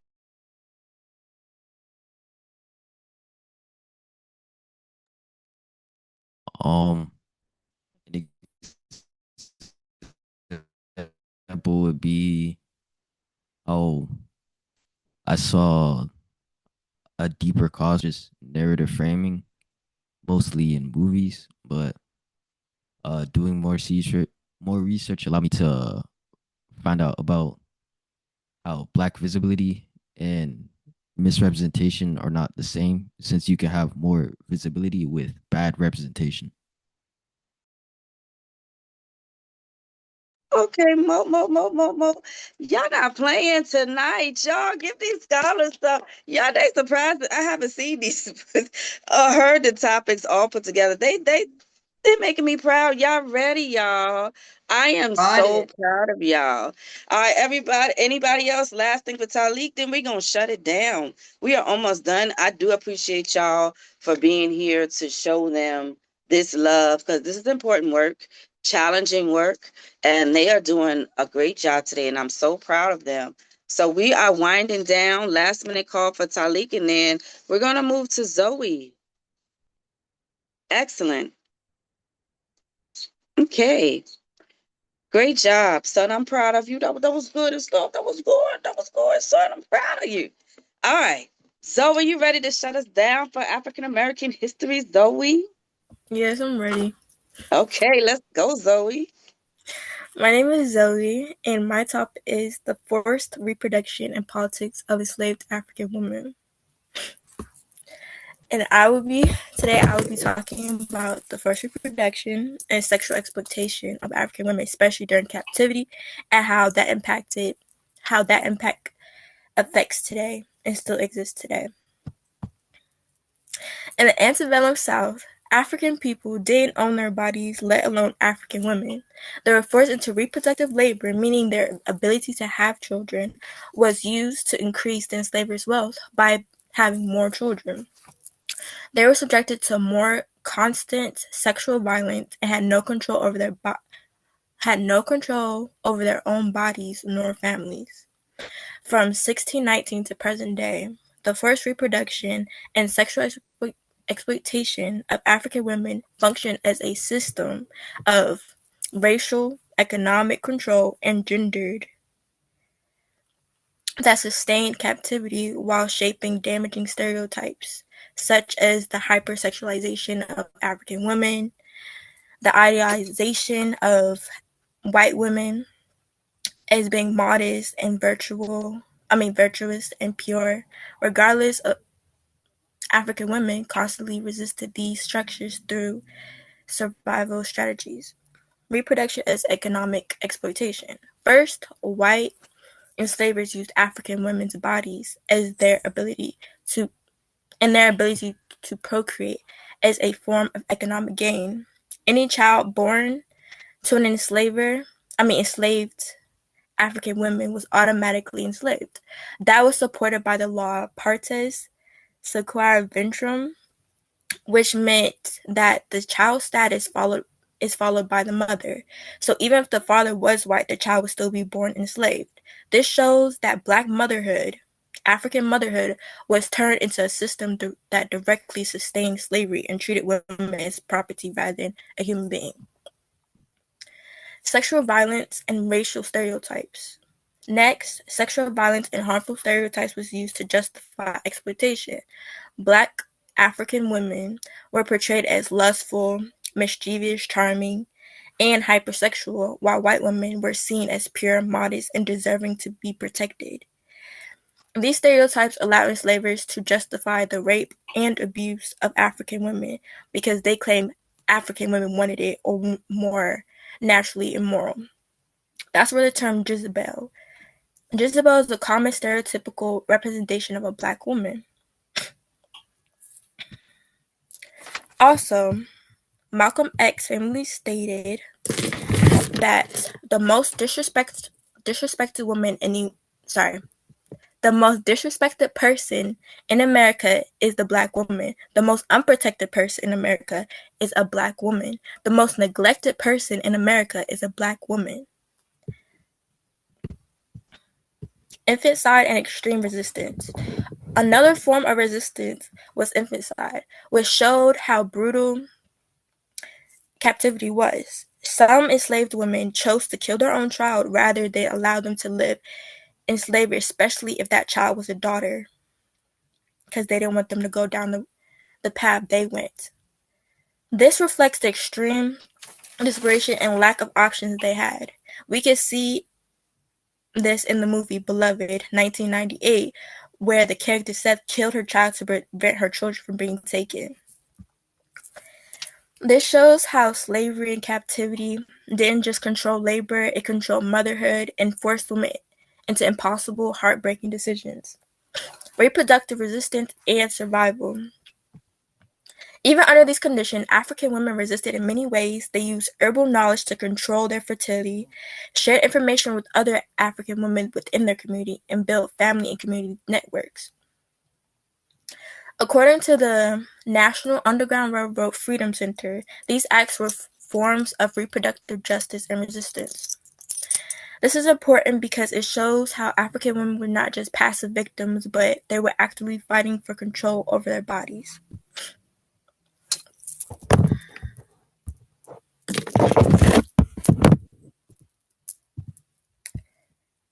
Conclusion. In this conclusion, the forced reproduction and sexual exploitation of African women were central to captivity and its lasting impacts. Laws such as Partus Sequard Ventrum and stereotypes about African women's sexuality created systems that still affect today's society. Acts like infanticide showed how the extreme violence of captivity, while everyday resistance showed the strength and resilience of African women. Understanding this history is important because it helps explain ongoing inequalities and highlights the importance of reproductive justice today. Most importantly, it centers African women's experience as essential to understanding both the past and present. And that's it. Okay, good job, Zoe. 6 minutes, which is not bad. That's actually very good. And I have to say, because I'm not commenting on your content, so I could say this. I just love the passion in your voice about it. It's very intriguing. It's very captivating when you talk about this topic. So I think that's the strongest connection for me. What are you thinking of doing for your final? Because your voice is so captivating. It's like you really don't need much. So, and then I think if you practice it and you did more with your voice, you would hit that 5 minutes. But it was just at 6 minutes, and your voice is enough on the topic, as long as, I can't say anything else. Let me be quiet. What are you thinking about doing for your final? Is my question. And then I'll let your mama speak if she's in a space to speak. I'm thinking about doing a visual presentation because my first thought was a research paper, but I might do a visual presentation. Okay, so you're gonna be a visual. Okay, so you'll have the voiceovers for that 5 minute time. Okay, so Mama, what did you want to say to Zoe? You did an excellent job, Zoe.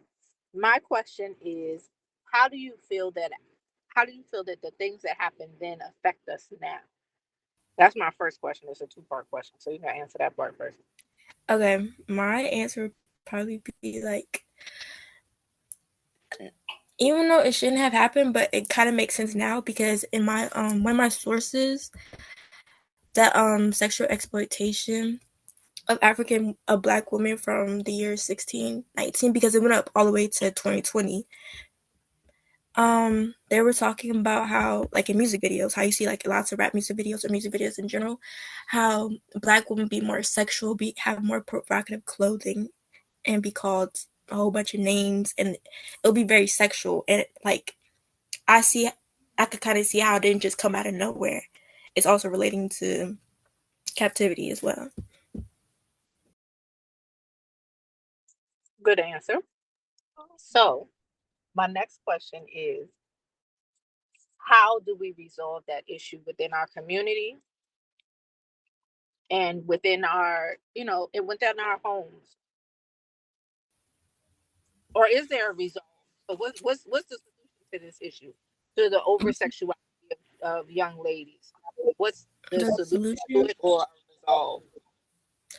I don't necessarily know the complete solution, but I have like a few theories on what I would say. Like at a certain age, like how like certain ages you have to give your kids like certain talks. I will also give them talks about that.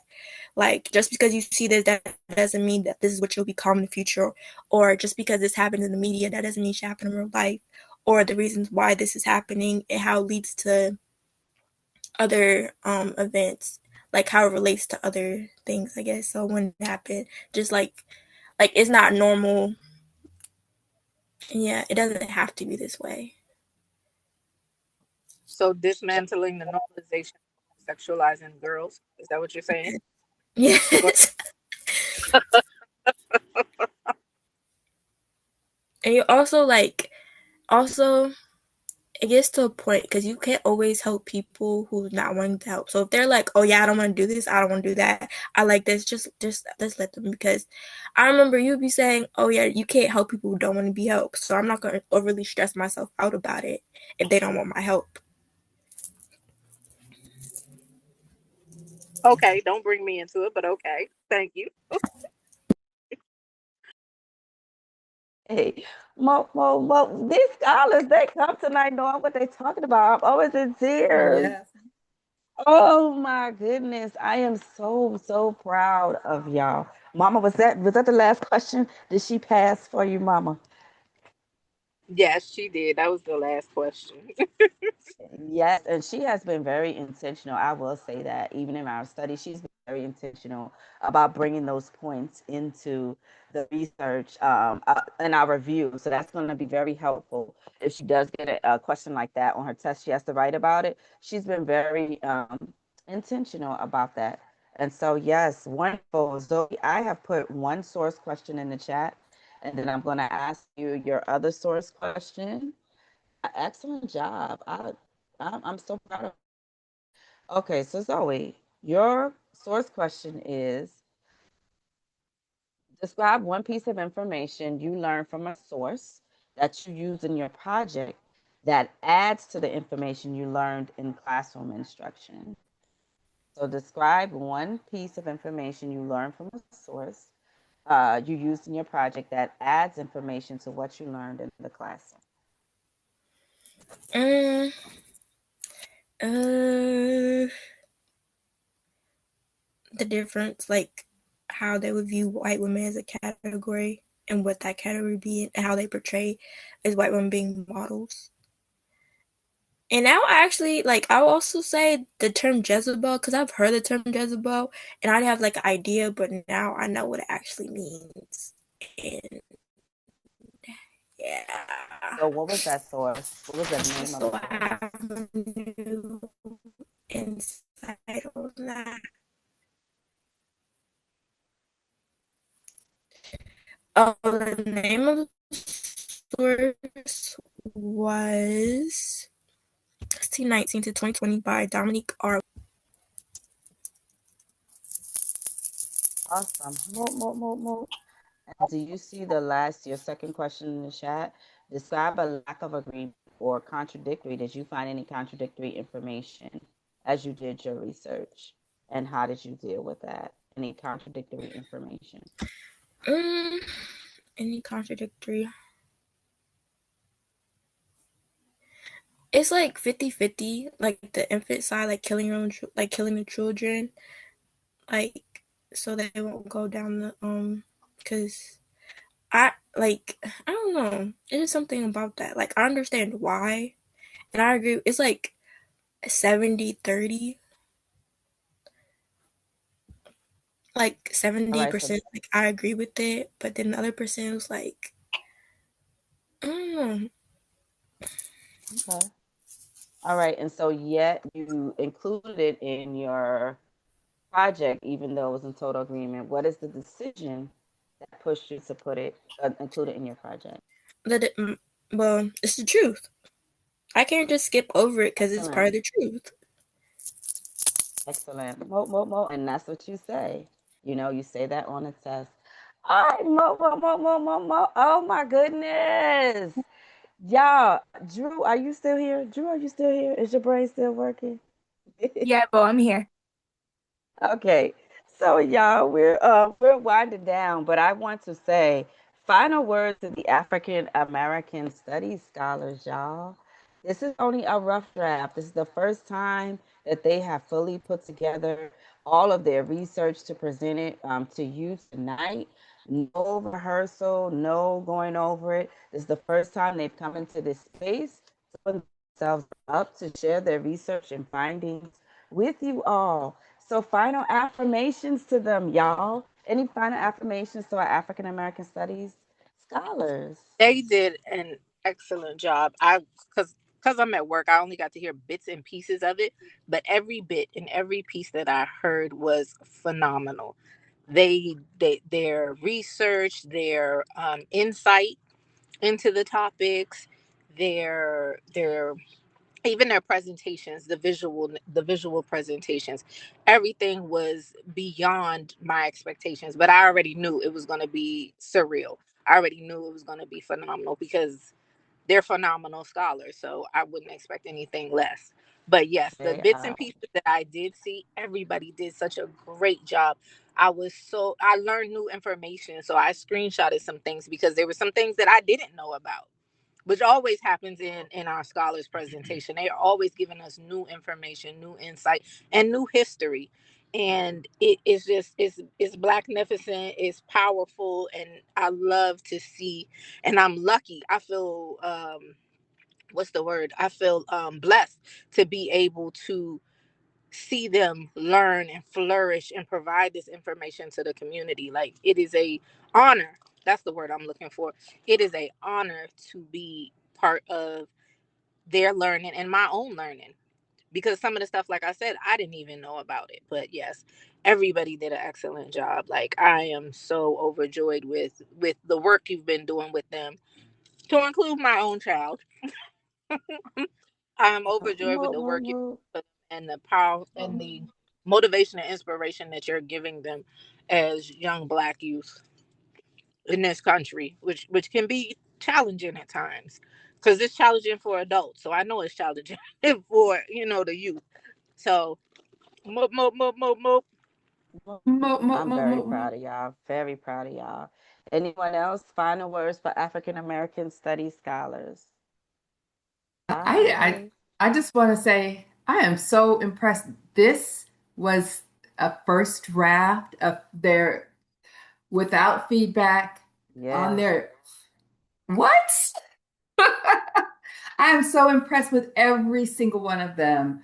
And Zoe, I just want to say I appreciate that you put in the battles and the attacks against Black women, and you also included our resistance. Whether whatever it has looked like that the women, in order to protect their children or whatever, and to protect themselves, they resisted in what ways that they could. And so I do appreciate that you pointed out that resistance. And it helps me to think, well, we resisted in the past, in what the ways that we could, and we can resist today. So I appreciate you bringing that to the fore as well. Everyone, amazing. Great job. Definitely AP work. Mo, mo, mo, mo, mo, mo, mo, mo, mo.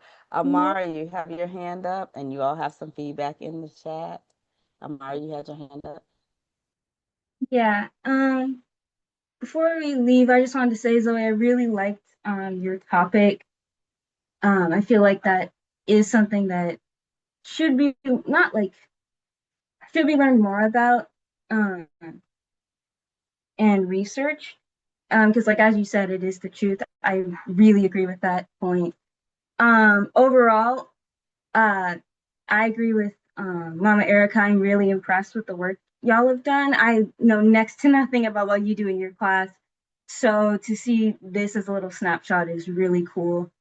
Um, like seeing all the effort and stuff, and what I'm assuming is like months of research for this one project. Really cool to see.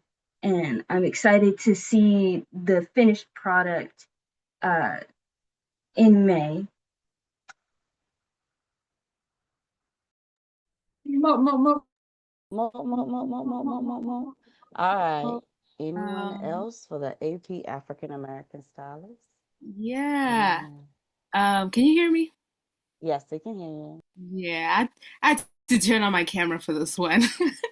I don't plan on turning on my camera, but I had to turn on my camera for this one. So Um, good to see you. I yeah, I appreciate seeing all of my scholars that I know and being introduced to scholars that I don't know and being introduced to those scholars in this manner. Every time I come to a demonstration, I prepare myself to be schooled. And like as usual, I've been schooled today. There's a few things that I gotta brush up on. I need to check who Ruby Bailey is. I need to check what the documentary Cost of Inheritance is about. I need to check the artifacts Miss Musisa Shaddai was talking about. I need to check Beloved that Zoe was just talking about now. Listen, there's a lot that I need to brush up on, and to the students, you're teaching us as well. You're teaching your teachers. Demonstrations are an opportunity for you guys to do that, and absolutely loved each and every one of your presentations, and I cannot wait to see the final product. This is worth staying up at 2 a.m. for. Um, and love the work that you're putting in. The work that you're doing is very important as well. I want you to know how important it is for us as your community to hear it, to absorb it, to learn it. It transforms us, it gets us thinking as well. So yeah, more and to you as well, Miss Coralina. Also, oh, and Josiah. And this is a big reflection on your educators as well. More to Mama Kemi and Mama Ericka. You guys are holding it down. I was like, what? Those animations that Josiah was putting out there, the way Coralina put together her story, the answers that your students are giving Mama Kemi, I'm like, I was not prepared. I'm like, what? So fantastic work from both of you. Asante, this was lovely. Well, excellent. All right. Anyone else before we close it down? We have one more thing. Then we're gonna close it down. I just wanted to say I didn't get to join in the beginning, but I think I did get to see the bulk of everything.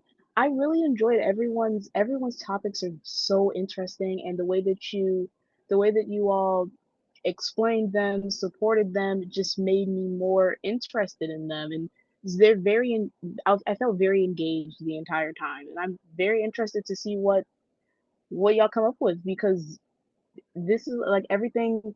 I was introduced to new names, new topics, like it's a lot of learning here, and it just makes me really excited for the final product. So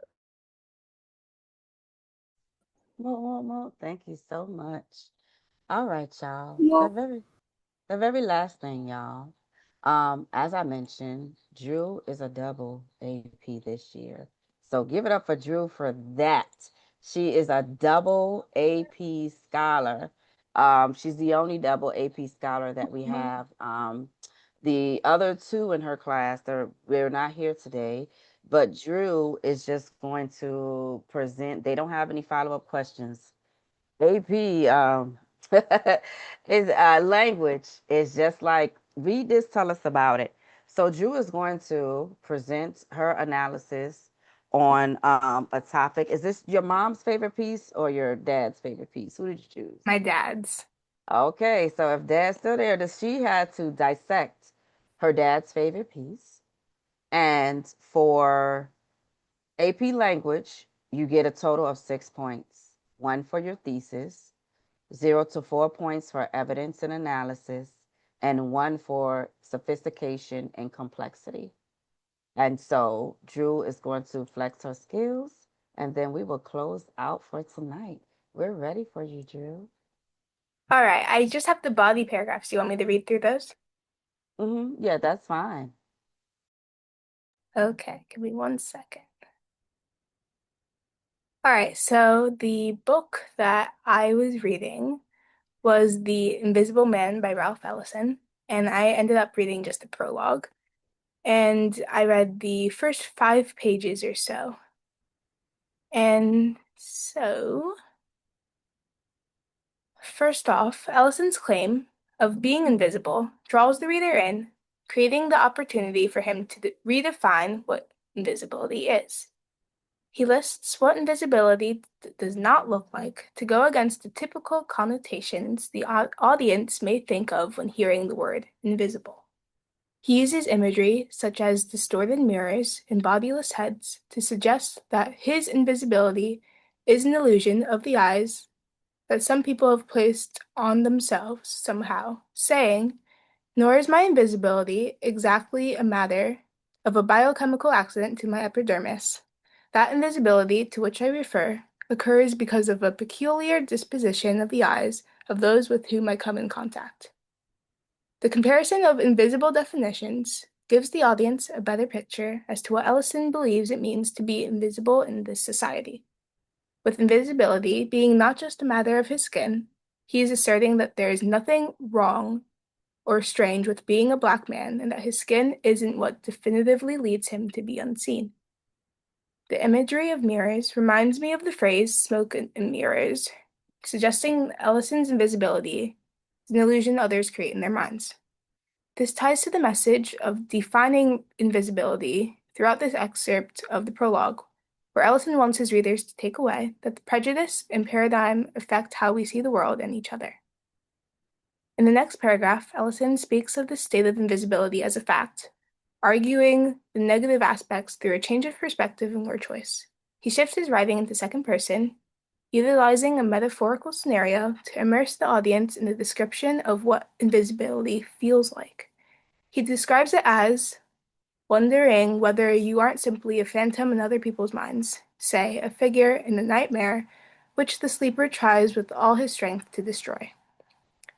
Through using words that create negative connotations such as nightmare and phantom, Ellison symbolizes the psychological attack that systematic racism can have on the minds, spirits, and lives of Black people. It brings to mind for me the principle of double consciousness, which was coined by W.E.B. Du Bois, where both examples show Black people handling contradictory ways of life. By describing the invisibility experience in the second-person narrative, Ellison inserts readers, especially those in non-Black communities, into this experience. This allows his audience to start understanding how draining systematic discrimination, that sense of invisibility, can be for Black people. Lastly, Ellison uses storytelling, switching back smoothly to first person, to communicate to his audience the weakness in hatred and violence. He describes his personal reaction to being called a derogatory term by a white man at night, taking the audience through his strong rage almost to the point of murder. However, he stopped when he saw how this violence would not change the way this white man saw Ellison. He asks regarding his violent actions' impact on the white man. Would he have awakened at the point of death? Would death himself have freed him for wakeful living? This anecdote creates a theme of what it truly means to be alive and awake, which Ellison explores later on in the prologue. It also reminds me of how some people falsely viewed African civilizations and Black people as barbaric. This stereotype could be seen as a nightmare from the perspective of this white man who insulted Ellison. But still, even when being physically and verbally confronted, the white man views Ellison through prejudice. The man is too thick-headed, too formed in derogatory beliefs to wake up. Ellison stops himself because he realizes attacking only fuels the belief in stereotypes that this white man holds stubbornly to the point of death. Despite instigating, the white man will be seen as the victim because oftentimes society holds up his side of the story first. Ellison shares this experience to illustrate for the audience that even in this violence and his deserved rage, this man who is near death will not clearly see who Ellison truly is. Violence only feeds the hatred of those who would insult the invisible. Thank you, Drew. Y'all can give Drew her score in the chat, and I will allow Baba to speak. Baba, did she do this justice? Did she do your piece, your favorite piece, justice? And y'all can look in the chat and rate Drew. What do you think? It's one for Drew. Whoa. Blew me away. All of the threads that you were weaving together throughout that presentation, I thought they were spot on. And I read this book for the first time probably around the time I was about 18 years old.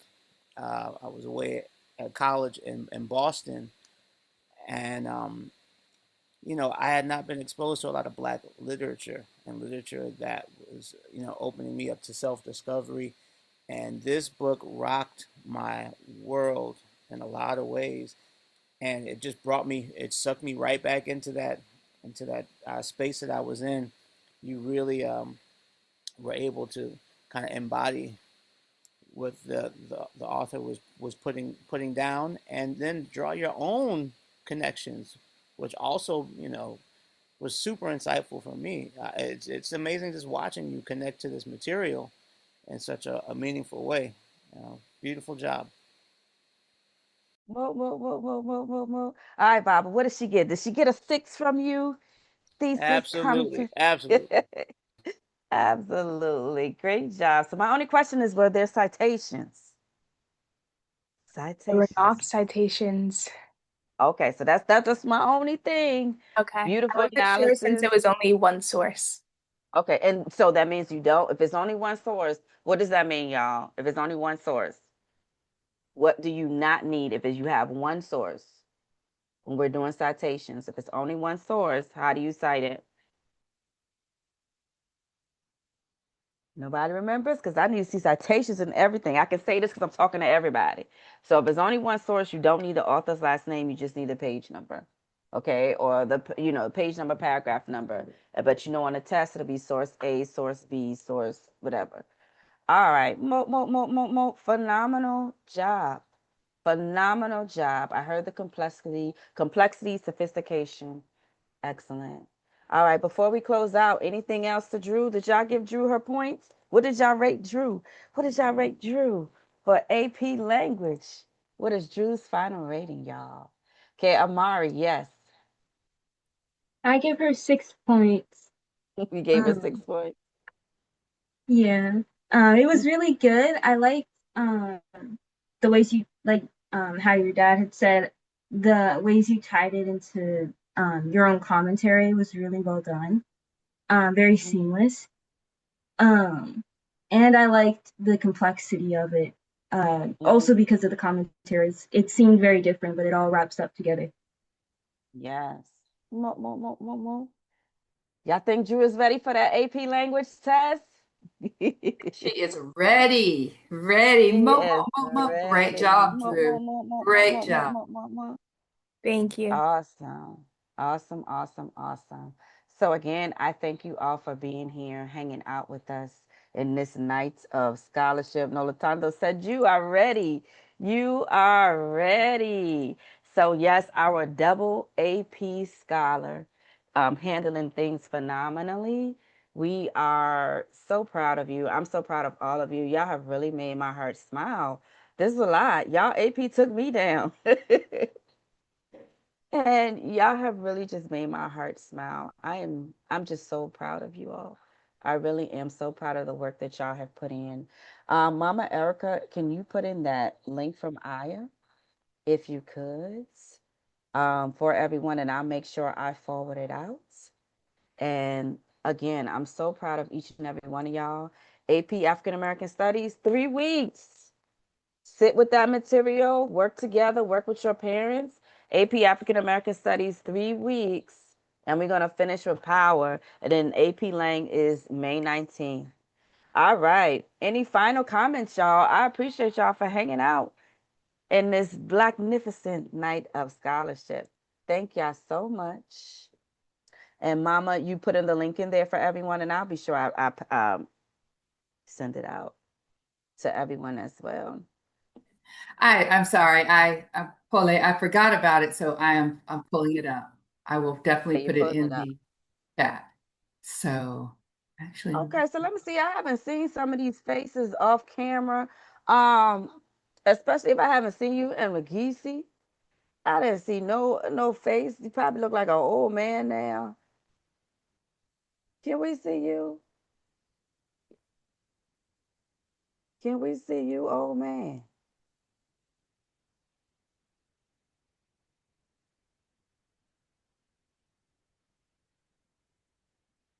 All right, you're not gonna let us see you. All right, so Mama's gonna put that link in there. Scholars, what do y'all have to say about yourselves? What are y'all proud of tonight? As Mama Erica's putting a link so everybody can keep up with what I is doing. Each one teach 10, taking over the nation. And so we hope to be a part of that next year as well to help with some of that history and telling it in a way that makes Black sense. So scholars, as Mama Erica's looking for that link, what are y'all proud of tonight? Shout yourselves out. What are y'all proud of for yourselves tonight, y'all? I'm proud that I was able to present because amid the confusion, I was literally rushing and overthinking and slightly doubting myself. But I was glad to be able to share what I have with you all and um get feedback for my Okay, final yep. project. Excellent. Everybody else, come on fast, y'all. What y'all proud of? That should roll off. I'm proud that I did this. I showed up. I know Zoe was not feeling well earlier today, so I'm proud of you for coming through. Shaddai, yes, you were having me a little nervous earlier today. Taliki asked me a whole bunch of questions before he presented. And so what are y'all proud? Shout yourself out, y'all, because I'm so proud of y'all. I'm beyond proud. Beyond proud. So there is the each one teach 10 interest form in there. We'll make sure that we get it out to everyone. And this is again how we stay connected outside of our AP classes. And again, we hope to have this as a part of our program next year. So we're looking forward to that. We'll look for Mama Ericka on this. And this is more discovery of the things that we didn't know, what they didn't teach us, and what we are teaching ourselves. So excellent. Drew, what are you proud of? I'm just going to ask y'all before we close out. Drew, what are you proud of tonight?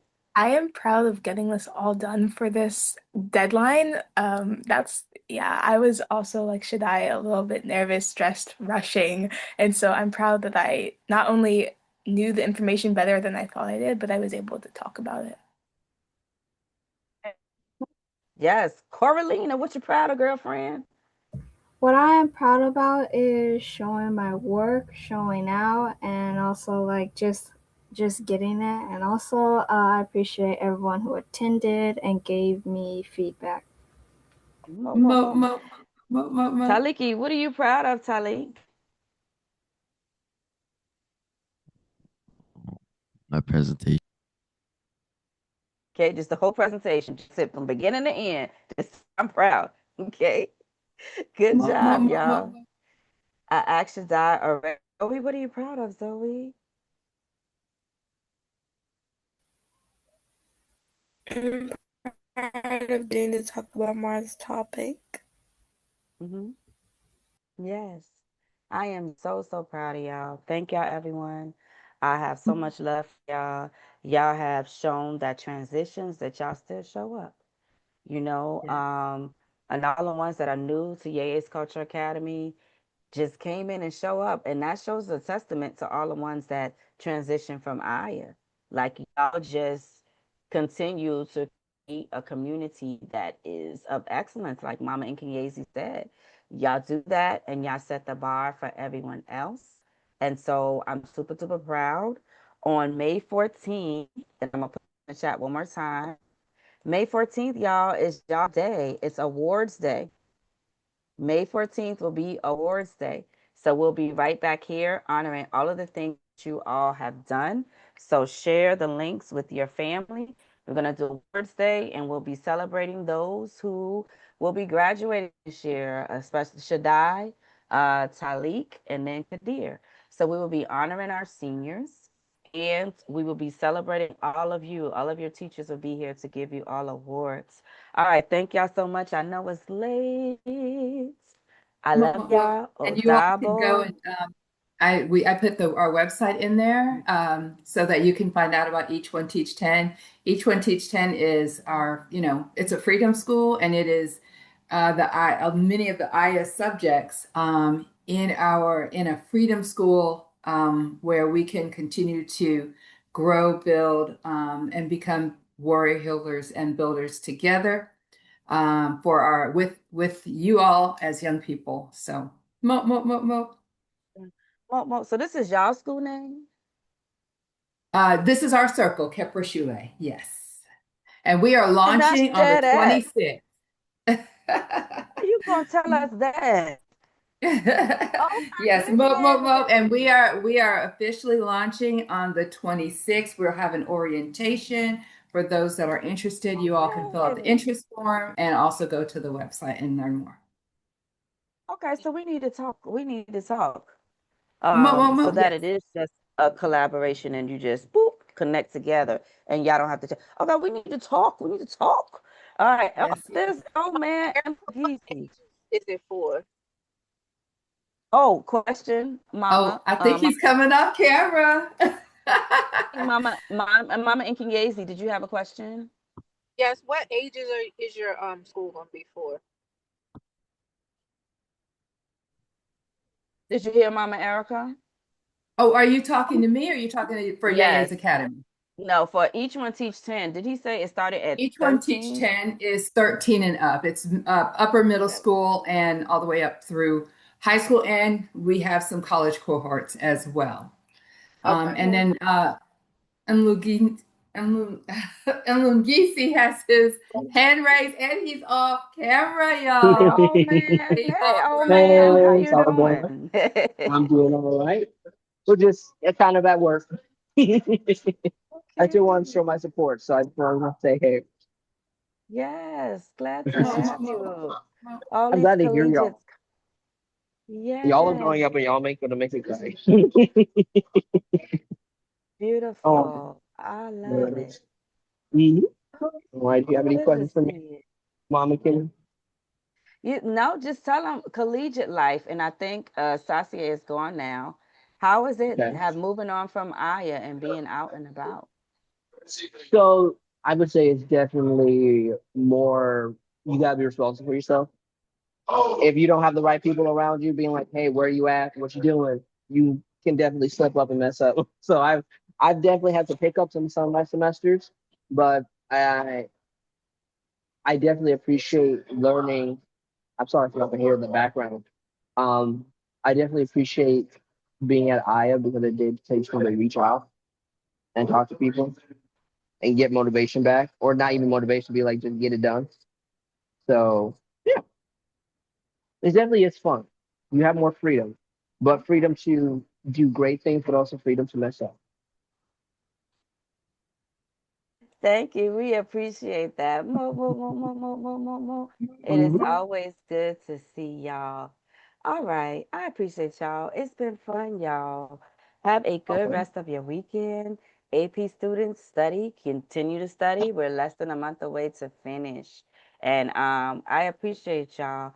Oh, Dabo, Kwaheri, and Mama Erica, you know we need to talk. We need to talk, sister girl. All right. Oh, Dabo, y'all. Nah, we're Kwaheri. doing Kwaheri. Sanji Bye, sana. Harry. Good job, Nana. Bye, everyone. Have a good day. See you later.